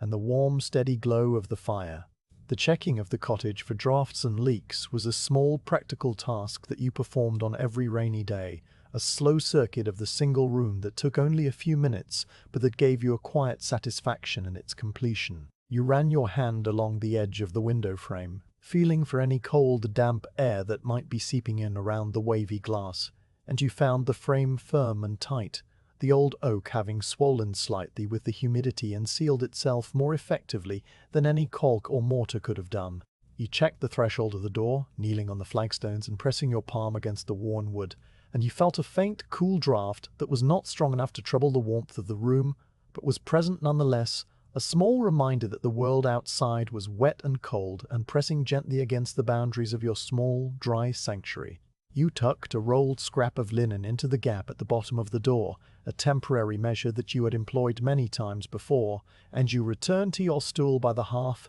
satisfied that the cottage would hold against the rain. The evening came without announcement, the deep, pearly grey of the afternoon darkening by slow, almost imperceptible degrees into the deeper grey of twilight, and then into the soft, absolute blackness of a rainy winter night. You lit the single tallow candle and set it in its holder on the mantelpiece, and its small, warm flame cast a circle of golden light that pushed back the darkness and made the room feel close and safe and utterly separate from the wet, windy world outside. The rain on the thatch was louder now, or perhaps it only seemed louder, because the other sounds of the day, the distant crow of a rooster and the occasional creak of a passing cart on the village path, had faded away and left only the rain and the wind and the soft, steady drip near the window. You sat in your wooden chair with the wool blanket over your lap, and you listened to the rain and you watched the candle flame dance and flicker in the faint draughts that moved through the room, and you felt a deep, peaceful contentment settle over you. A contentment that had no source and no reason but was simply the natural response of a warm, dry body to the sound of water falling on a thick straw roof. The banking of the fire for the night was performed with the same slow, careful attention as always, though the coals were hotter and more numerous than usual, for you had kept the fire burning steadily throughout the day to drive away the pervasive damp. You pushed the coals together into a compact heap and covered them with a thick layer of ash, and you watched for a moment to be sure that the ash was holding and that no stray ember would escape to trouble the night. The candle you extinguished with a gentle breath, and the room fell into a deep, soft darkness that was filled with the sound of the rain. You climbed into the bed and pulled the heavy covers up to your chin, and you lay in the darkness with your eyes open, listening to the water on the thatch and the drip near the window, and the distant, muffled sigh of the wind in the bare branches of the hedgerow. The sound of the rain was a lullaby, a gentle, ceaseless rhythm that had sung you to sleep on countless nights like this one. And as your breathing slowed and your thoughts grew soft and indistinct, you let it carry you down into the deep, restful darkness, where the rain continued to fall and the cottage stood firm and dry and utterly at peace. The shift from February into March was not marked by any sudden transformation of the world, but rather by a series of small, almost imperceptible changes that accumulated slowly over many days, until one morning you lifted your eyes from your cup of mint tea and noticed that the light falling through the window was different from the light that had fallen through that same window, all through the long grey months of winter. The difference was not in the brightness, for the sky beyond the wavy glass was still overcast and pale, a soft, diffuse grey that spoke of more rain to come and no promise of sunshine. The difference was in the angle, the way the pale rectangle of illumination on the flagstones had shifted slightly to the left and stretched a little further into the room, reaching now almost to the leg of the oak table where before it had stopped a full hand's breadth short. You sat on your low stool by the hearth and you watched this rectangle of light as the morning wore on, noting the slow, patient way it crept across the worn stones, and you understood without needing to consult any calendar or almanac that the sun was climbing higher in the sky each day, and that the long, slow turn of the year had begun its journey back toward warmth and growth and the green, living world. The air that came in through the gap under the door was still cold and damp, carrying the smell of wet earth and the faint, clean scent of the rain that had fallen steadily through most of February. But there was a subtle difference in its quality that you could feel on the skin of your face when you stood close to the threshold. The cold was no longer the deep, penetrating chill of midwinter that seemed to seep into your bones and linger there for hours, but rather a surface cold that could be driven away by a few minutes near the hearth or a second layer of wool across your shoulders. You noticed this change one morning when you stepped outside to gather an armload of wood from the dwindling pile against the south wall,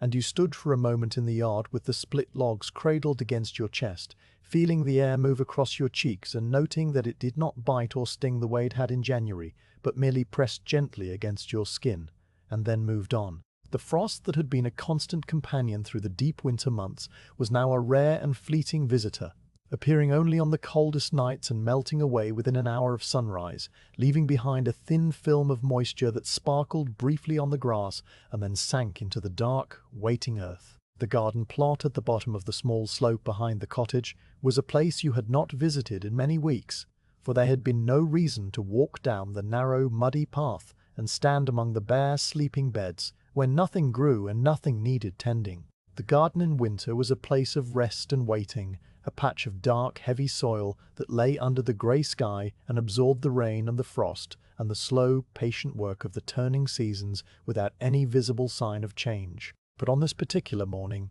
with the light falling at its new, higher angle and the air carrying that faint, indefinable promise of change, you felt a small, quiet impulse to walk down the path and see the garden for yourself, to stand at the edge of the bare earth and simply look. You pulled your heavy wool cloak from its peg and wrapped it around your shoulders, and you stepped outside into the pale grey morning, closing the door carefully behind you, and setting your feet on the familiar path that led past the woodpile and around the corner of the cottage, and down the gentle slope to the garden wall. The path was muddy and soft under your leather shoes, the earth having been saturated by weeks of rain, and only just beginning to drain and dry in the slightly warmer air. You walked slowly, placing each foot with care, and feeling the ground give slightly beneath your weight,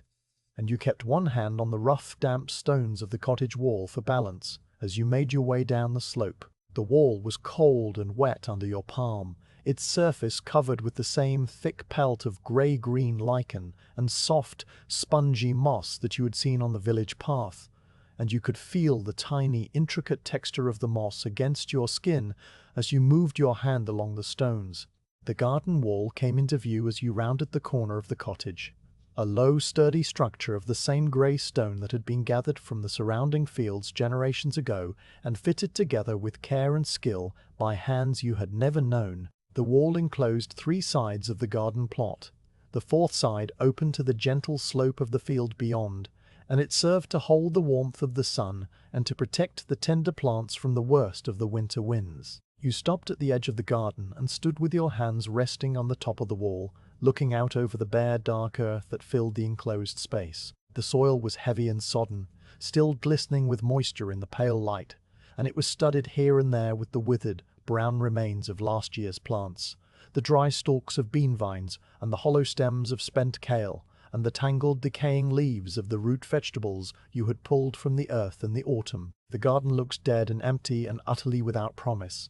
a patch of mud and decay that seemed to offer nothing but the memory of past harvests and the patient acceptance of the long, cold months that still lay ahead. But you did not look away or turn back toward the warmth of the cottage, for you had learned over many years to look more closely, to see the small, hidden signs of life that lurked beneath the surface of the apparent stillness. You let your gaze travel slowly across the garden, moving from the near corner where the bean poles stood in a bare skeletal cluster to the far edge where the herbs had grown in a fragrant tangle the summer before, and as your eyes moved, they caught on a small, pale shape that was almost invisible against the dark earth. The shape was at the base of the stone wall on the south-facing side of the garden, where the stones caught the weak warmth of the March sun and held it through the cold nights, and it was so small and so pale that you might have mistaken it for a fragment of white stone or a bit of wind-blown ash if you had not been looking with the particular attention that the first signs of spring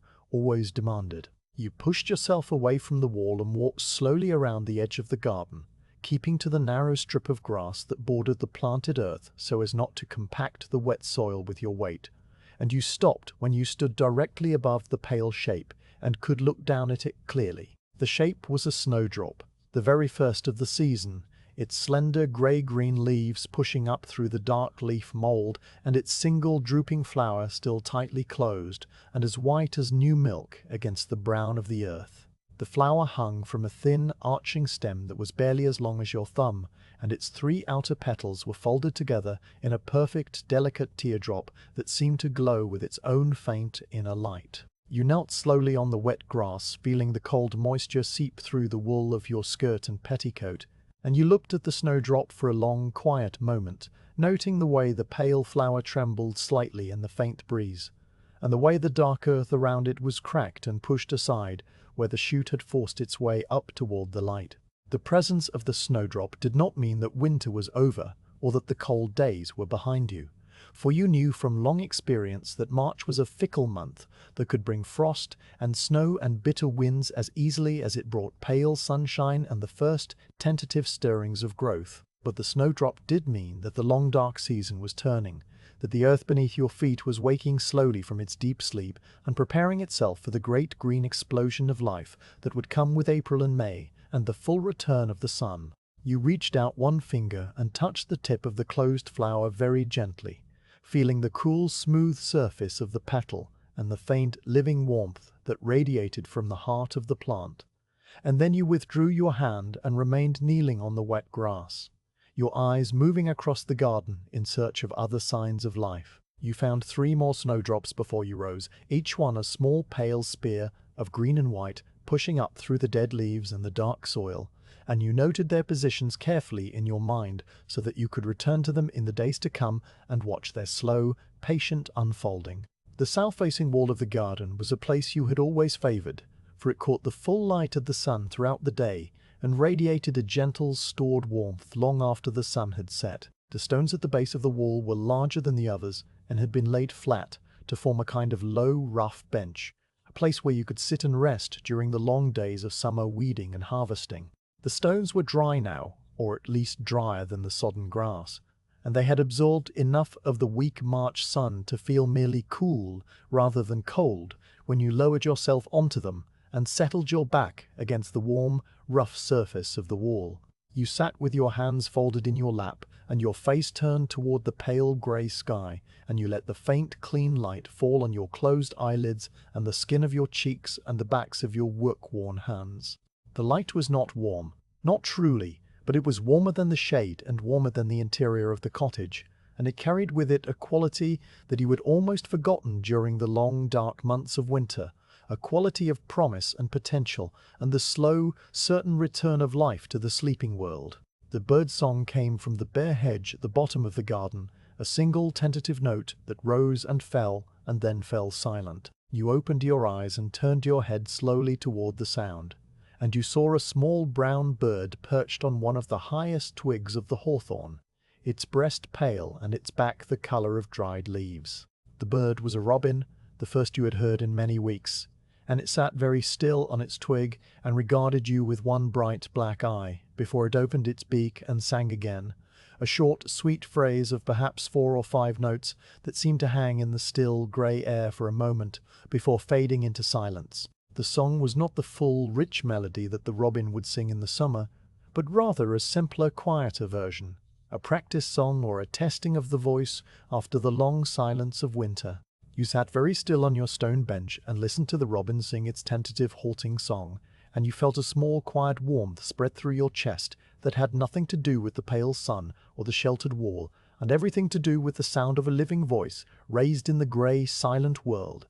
The robin sang for perhaps a minute more and then flew away, a quick, low flight that carried it over the garden wall and into the bare branches of the larger hedge that bordered the field. The silence that followed was deeper than before, as if the world had been listening to the song and now held its breath, waiting for more. But no more came, and after a time, the small ambient sounds of the March morning returned. The drip of water from the thatch, the rustle of a dead leaf blowing across the grass, the distant muffled crow of a rooster from the village below. You remained on the stone bench for a long while, your back against the warm wall and your eyes moving slowly across the garden and the field and the pale grey sky, and you let the quiet, peaceful stillness of the early spring morning settle over you like a second, softer cloak. The walk back to the cottage was slower than the walk down, for your knees were stiff from kneeling on the wet grass and your back ached faintly from sitting on the hard stone. But you did not hurry or fret over the small discomforts of an aging body. You moved at the pace that felt right, pausing once to look back at the garden and the small, pale shapes of the snowdrops that you could still see from this distance, and pausing again to watch a pair of crows flying low over the field, their black wings beating slowly against the grey sky. The cottage welcomed you back with its familiar smell of wood smoke and dried herbs and the faint, clean scent of cold stone, and you closed the door behind you and stood for a moment just inside the threshold, letting your eyes adjust to the dimmer light and your skin absorb the gentle warmth of the hearth. The fire had burned low while you were outside, but the coals were still bright and hot, and you added a small log of ash and watched as the flames licked up around it and began to dance and grow. You settled onto your stool and drew your wool shawl closer around your shoulders, and you sat in the quiet, peaceful comfort of the cottage while the pale light of early spring continued to fall through the window, its angle shifting slowly, patiently, inevitably, as the earth turned beneath the sun, and the long, cold winter gave way at last to the first tentative stirrings of the spring. The afternoon light that fell through the window in the middle of March was strong enough now to work by, a pale, clear illumination that stretched across the flagstones and climbed the leg of the oak table and pooled in a warm golden rectangle on the worn surface of the wood. You had noticed this change over the past week, the way the light lingered longer and reached further into the room with each passing day, and on this particular afternoon you had drawn your low stool away from the hearth and carried it across the room to the spot beside the table where the light was brightest. The fire still burned in the hearth behind you, a small steady flame that kept the chill from the far corners of the room, but you no longer needed its warmth pressed close against your skin, and you no longer needed the flickering, uncertain light of a tallow candle to see the small detailed work that your hands knew so well. The light through the window was clean and even and utterly silent, and it fell across the tabletop and your hands and the objects you had gathered there with a gentle, patient clarity that made every small detail visible and distinct. The stores that remained in the larder had been carried to the table one by one over the course of the morning, each vessel placed carefully on the worn oak surface and arranged in a neat, orderly row. There was a clay jar of dried peas, its surface a warm reddish-brown, and its lid a simple disc of oiled cloth tied with a length of rough twine, and beside it sat a small sack of broad beans, the coarse, undyed linen, stained and softened by years of use, and the contents within making a soft, dry rustle whenever you shifted the sack. A third vessel, a wide, shallow wooden bowl that had been carved from a single piece of beechwood and worn smooth by countless hands over countless seasons, sat empty in the center of the table, waiting to receive the seeds that you would select and save for the coming planting. The arrangement of these simple objects on the sunlit table was pleasing in a quiet, unremarkable way, a small moment of order and purpose in the slow, peaceful rhythm of your solitary life. You untied the twine from the clay jar and lifted the oiled cloth lid, setting it aside on the table, and the smell of dried peas rose to meet you, a faint, earthy scent that was both familiar and evocative, carrying with it the memory of high summer and the feel of warm soil under your bare feet, and the sound of bees moving among the flowering plants in the garden. The peas were small and round and hard, their surfaces a pale greenish yellow and their skins slightly wrinkled from the long months of drying. You tipped the jar carefully and poured a portion of the peas into the shallow wooden bowl. A stream of tiny rattling spheres that struck the beechwood with a soft dry sound and settled into a neat pile at the bottom of the curve. The pile was perhaps 2 handfuls in total, enough to work through in an hour or two of patient attention,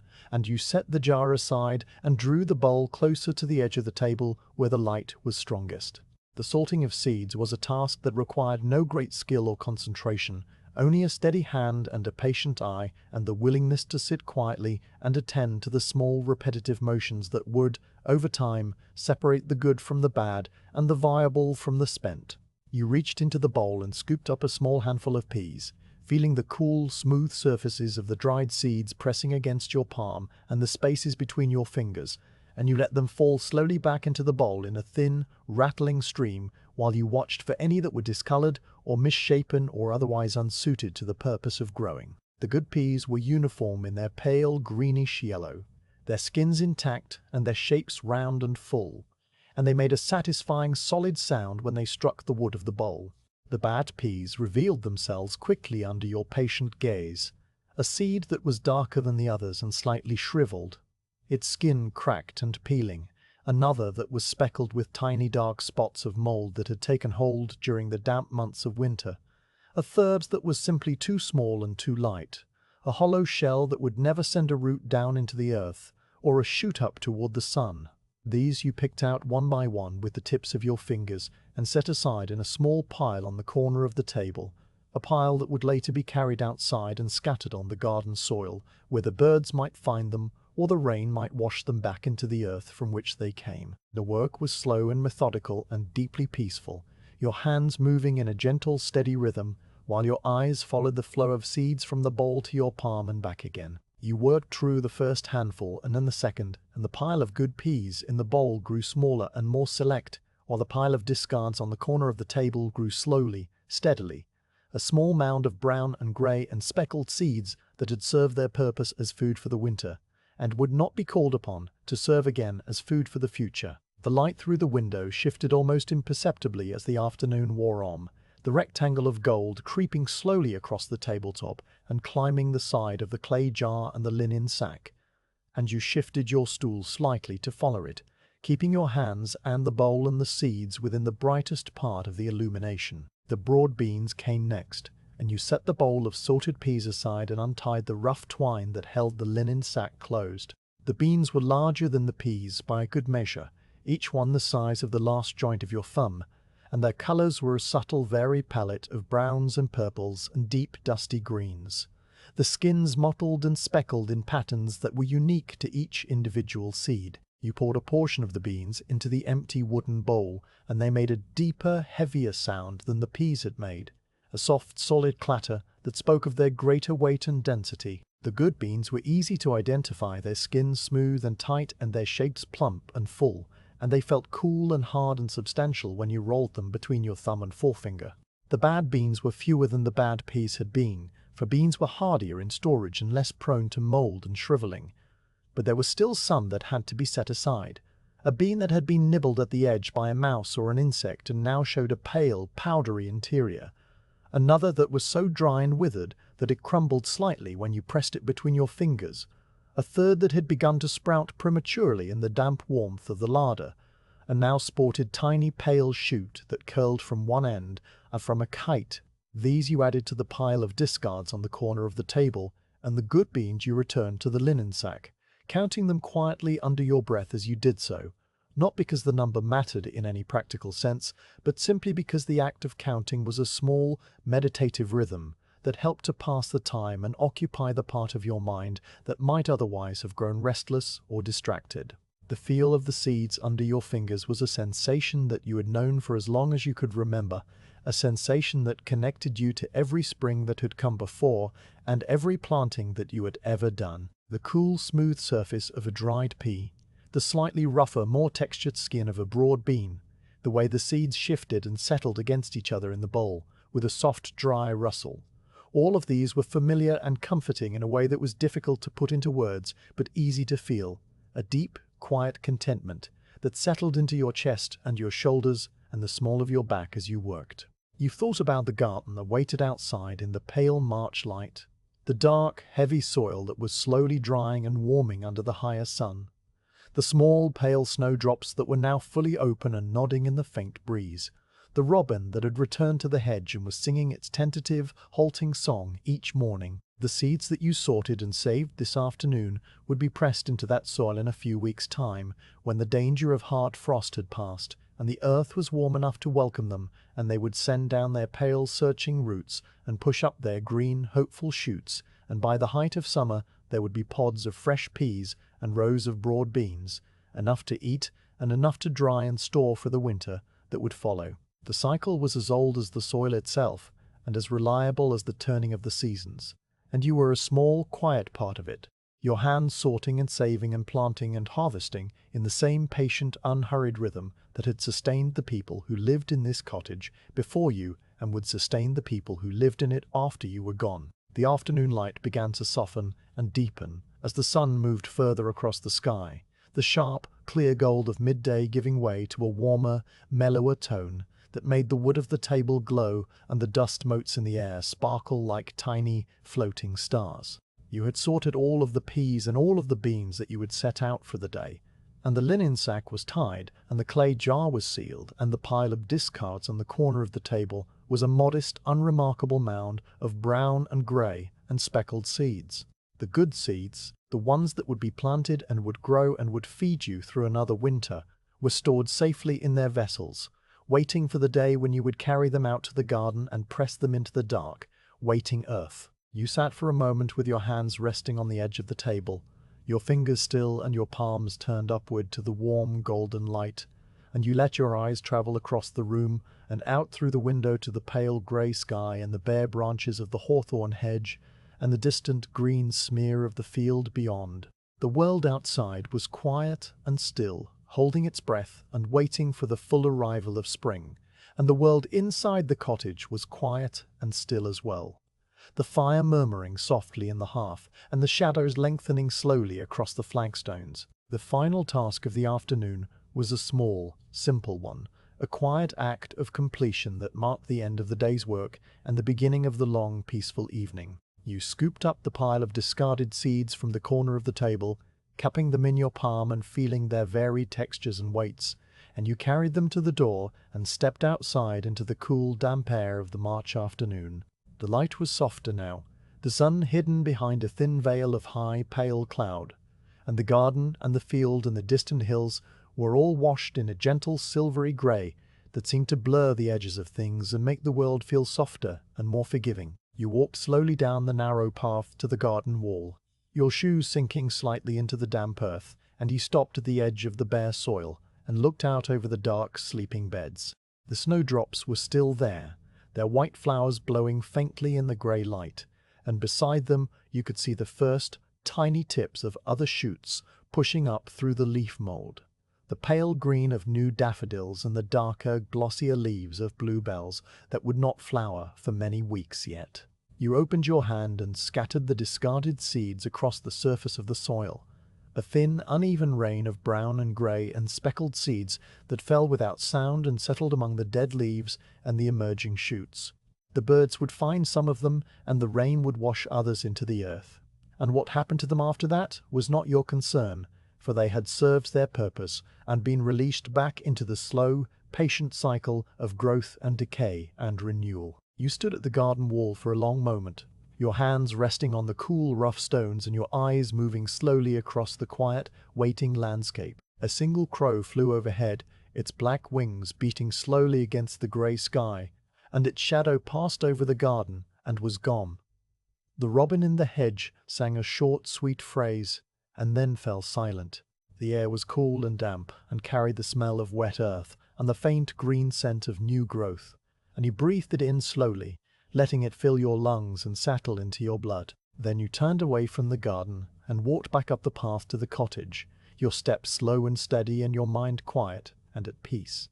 The fire in the hearth welcomed you back with its soft, steady warmth, and you settled onto your stool and drew your wool shawl around your shoulders. The sorted seeds were stored in their vessels on the table, the discards were scattered on the garden soil, and the long, peaceful evening stretched out before you like a familiar, well-loved path. You sat in the quiet, golden light of the dying afternoon, and you let your thoughts drift where they would, touching briefly on the garden and the seeds and the turning of the seasons, and then moving on to nothing in particular.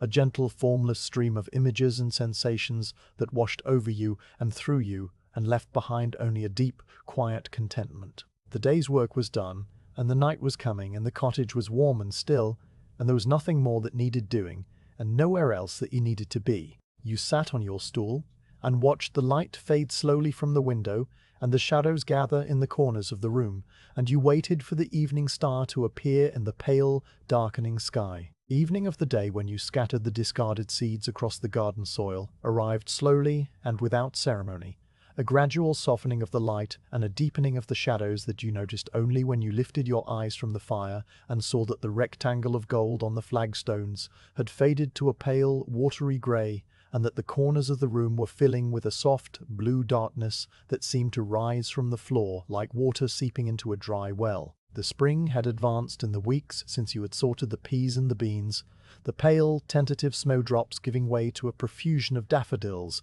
and then to the deep, glossy leaves of the bluebells and the first tight buds of the hawthorn hedge, and the air that came in through the gap under the door now carried the sweet green scent of new growth, and the faint, dusty smell of pollen from the flowering trees in the village below. The days had grown longer and warmer, the sun climbing higher in the sky with each passing week, and a heavy wool cloak that had been your constant companion through the long, dark months of winter now hung unused on its peg while you went outside, in only your wool shawl and your sturdy leather shoes and your simple, practical layers of linen and wool. On this particular evening the air was mild and still, the kind of evening that belonged to late spring or the very earliest days of summer, when the heat of the day had faded, but the chill of night had not yet arrived, and the world seemed to hover in a perfect golden balance between the two. You had spent the afternoon in the garden, not working in any strenuous or demanding way, but simply being there, pulling a few stray weeds from the edge of the bean rows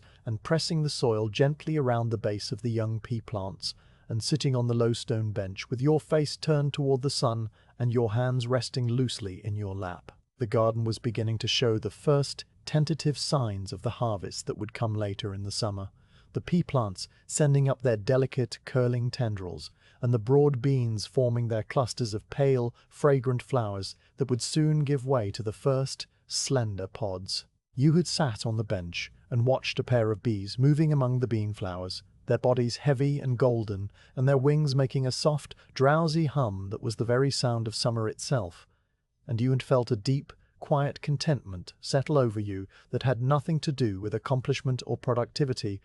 and everything to do with simply being present in the warm, living world. The sun had begun its slow descent toward the western hills, and the quality of the light had shifted from the clear, bright gold of afternoon to a softer, mellower amber that made the stones of the cottage wall glow with a warm, inner radiance, and cast long, slanting shadows across the garden and the field beyond. You had risen from the stone bench slowly, feeling the familiar stiffness in your knees and the small of your back, and you had walked back up the narrow path to the cottage and pushed open the door and stepped inside, where the air was cool and still and smelled of wood smoke and dried herbs and the faint, clean scent of the stone that had been warming all day in the sun. You had tended the fire, adding a single small log of ash to the glowing coals, and you had drunk a cup of cool water from the bucket by the door, and eaten a simple meal of bread and cheese and a handful of fresh, tender leaves from the garden that you had picked as you walked back up the path. And then, because the evening was so mild and so still and so full of the soft golden light of the dying day,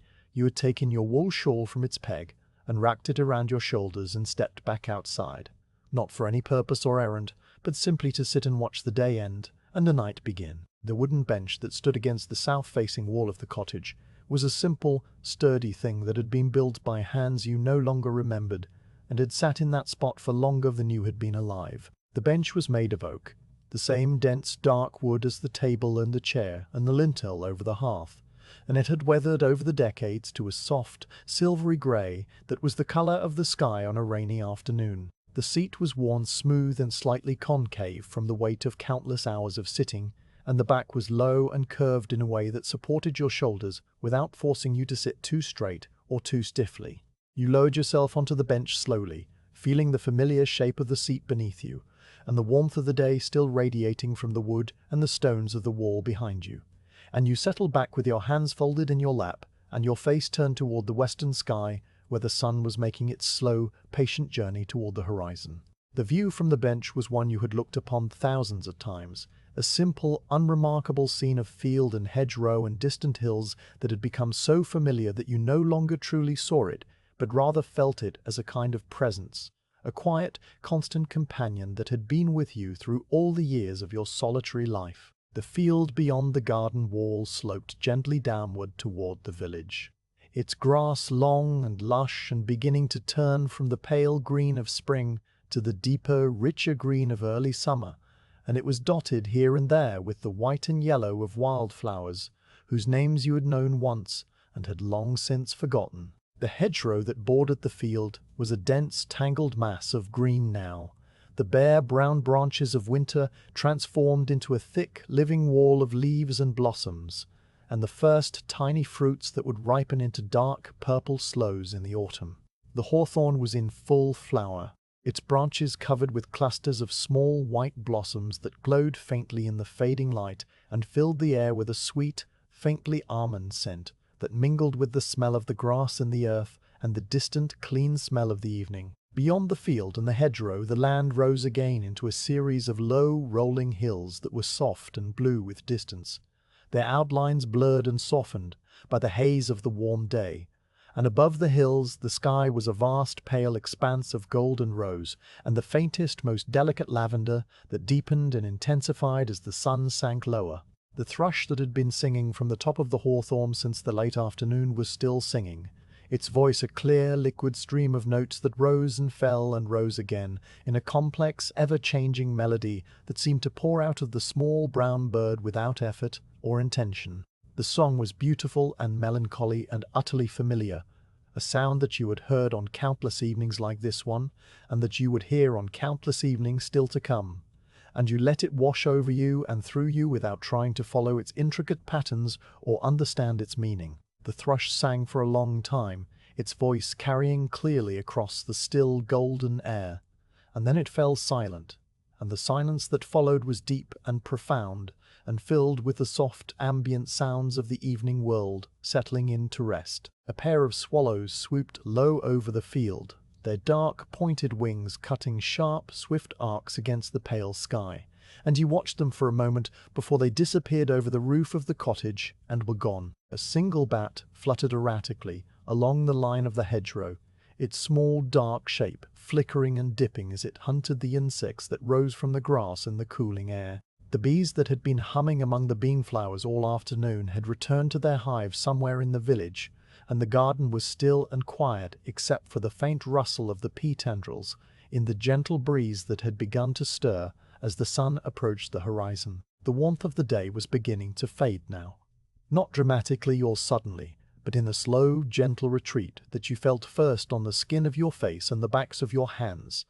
a subtle cooling that was not unpleasant, but was simply a reminder that the world was turning, and the night was coming, and the time for sitting outside in the mild golden air was drawing to its natural close. You pulled your wool shawl a little closer around your shoulders and settled more deeply into the bench, feeling the last of the day's warmth radiating from the wood and the stones behind you, and you let your gaze travel slowly across the familiar landscape, noting the way the colors were shifting and deepening as the light faded, the green of the field turning to a soft, muted gray, the white of the hawthorn blossoms becoming a pale, luminous glow, the blue of the distant hills darkening to a deep, shadowy purple that was almost black. The sky above the hills was a rich, layered tapestry of color now, bands of deep orange and soft rose and pale gold fading upward into a vast, clear expanse of pale blue that was just beginning to show the first faint hints of the deeper indigo that would soon fill the sky from horizon to horizon. The evening star appeared without announcement or fanfare, a single bright point of light that materialized in the pale lavender of the western sky while you were looking at something else. And when you lifted your eyes and saw it there, you felt a small, quiet recognition that was less a thought than a feeling, a sense of something familiar and constant and deeply reassuring. The star was Venus, though you did not know it by that name and had never thought to give it any name at all, and it hung low above the darkening hills like a single, perfect drop of molten silver that had been poured into the sky and left to cool and harden into a point of pure, unwavering light. The star did not twinkle or flicker the way the smaller, more distant stars would do later in the night, but simply shone with a steady, calm radiance that seemed to grow brighter and more distinct as the sky around it darkened. You let your eyes rest on the star for a long, quiet moment, and you felt the same deep, peaceful contentment that you had felt earlier in the garden, and earlier still in the quiet of the cottage, with the seeds spread out before you on the sunlit table. A contentment that had no source and no object, but was simply the natural state of a mind and a body that were at rest in a world that was also at rest. The sounds of the evening were changing as the light faded, the clear, bright songs of the daytime birds giving way to the softer, more mysterious sounds of the creatures that moved and called in the twilight and the dark. The thrush had fallen silent, and in its place you heard the first tentative notes of a blackbird singing from somewhere deeper in the hedgerow, its song lower and richer and more melodic than the thrush's. A series of fluted, liquid phrases that seemed to hang in the still air, like ripples, spreading across the surface of a dark pond. A wood pigeon called from the distant trees, its voice a soft, drowsy cooing that was repeated 3 times and then fell silent. A dog barked once in the village below and was answered by another dog further away, and then both fell silent, and the only sounds were the gentle rustle of the breeze in the hawthorn leaves and the soft, rhythmic chirping of the crickets that had begun to sing in the long grass at the edge of the garden. The air was cooling more quickly now, and you could feel the dampness of the evening dew beginning to settle on the grass and the leaves and the wool of your shawl, a fine, invisible moisture that carried the clean, green scent of the earth and the faint, sweet perfume of the hawthorn blossoms. The moth came from the direction of the garden, a pale, fluttering shape that appeared suddenly in the corner of your vision and moved with an erratic, unpredictable flight that seemed to have no destination or purpose. It was a large moth, its wings a soft, powdery grey that was almost white in the fading light, and it fluttered past your face and bumped softly against the plaster wall of the cottage, making a sound that was so faint you felt it more than heard it. The moth clung to the wall for a moment, its wings folded and its small, furry body pressed against the warm plaster, and then it fluttered away again, disappearing into the deepening shadows at the corner of the cottage. You watched it go and then returned your gaze to the evening star, which was now surrounded by a faint pale halo of light as the sky around it deepened to a rich velvety blue and the first dimmer stars began to appear in the darker regions of the east. The time to go inside had arrived, not because there was any rule or requirement that said you must, but simply because the warmth of the day had faded and the chill of the night was beginning to make itself felt through the wool of your shawl and the linen of your shift. You rose from the bench slowly, placing your hands on the worn, silvery wood and pushing yourself up with the careful, deliberate motion that had become second nature over the years. And you stood for a moment with one hand resting on the warm stones of the cottage wall, feeling the roughness of the surface under your palm and the faint, residual heat that still radiated from the stone. The garden and the field and the distant hills were all fading into a soft, shadowy grey now, their colours and details dissolving into the general darkness of the late twilight, and only the evening star and the pale glow of the hawthorn blossoms remained distinct and visible against the darkening sky. You looked at the star one more time, a single, bright point of light that had watched over countless evenings like this one, and would watch over countless evenings still to come, and then you turned away and walked the few steps to the door of the cottage. The interior of the cottage was dark and warm, and smelled of wood smoke and dried herbs, and the faint, clean scent of the stone that was now cooling slowly in the evening air. The fire in the hearth had burned down to a bed of glowing coals that cast a soft red light across the flagstones and the lower portion of the walls, and you crossed the room slowly and knelt on the warm stones and began the quiet, familiar ritual of banking the fire for the night. You used the poker to push the coals together into a compact heap and covered them with a thick layer of fine white ash from the edges of the hearthstone, and you watched for a moment as the ash settled and the red glow faded to a faint, pulsing warmth that would hold until the morning. The candle on the mantelpiece you did not light, for there was no need for light now, and the soft red glow of the banked coals was enough to see by as you removed your outer layers of clothing and folded them carefully and laid them across the foot of the bed. The bedrobes creaked softly as you climbed under the heavy wool blankets and pulled them up to your chin, and you lay in the darkness with your eyes open, listening to the small, familiar sounds of the cottage settling around you. The thatch rustled softly overhead as the night breeze moved across the roof, a sound that was so constant and so familiar that it had become a kind of silence in itself. The timbers of the roof creaked gently as they cooled and contracted in the night air. The window pane was a pale, faintly luminous square of grey against the darker wall, and through it you could see the evening star still shining steadily in the western sky. A single bright point of light that seemed to look in at you as you lay in the warm, safe darkness of the cottage. You let your eyes rest on the star for a long, quiet moment, and then you let them close, and the star and the window and the room all faded into a soft, peaceful darkness that was filled with the sound of the thatch rustling and the faint, distant call of an owl from the woods beyond the field. Your breathing slowed and deepened, and the boundary between wakefulness and sleep began to blur and soften, and you let yourself sink slowly, peacefully, into the deep, restful darkness that waited for you at the end of the long, quiet day. The cottage was still and warm around you, the banked coals glowing faintly under their blanket of ash, the evening star shining steadily in the darkening sky, and the world was at peace.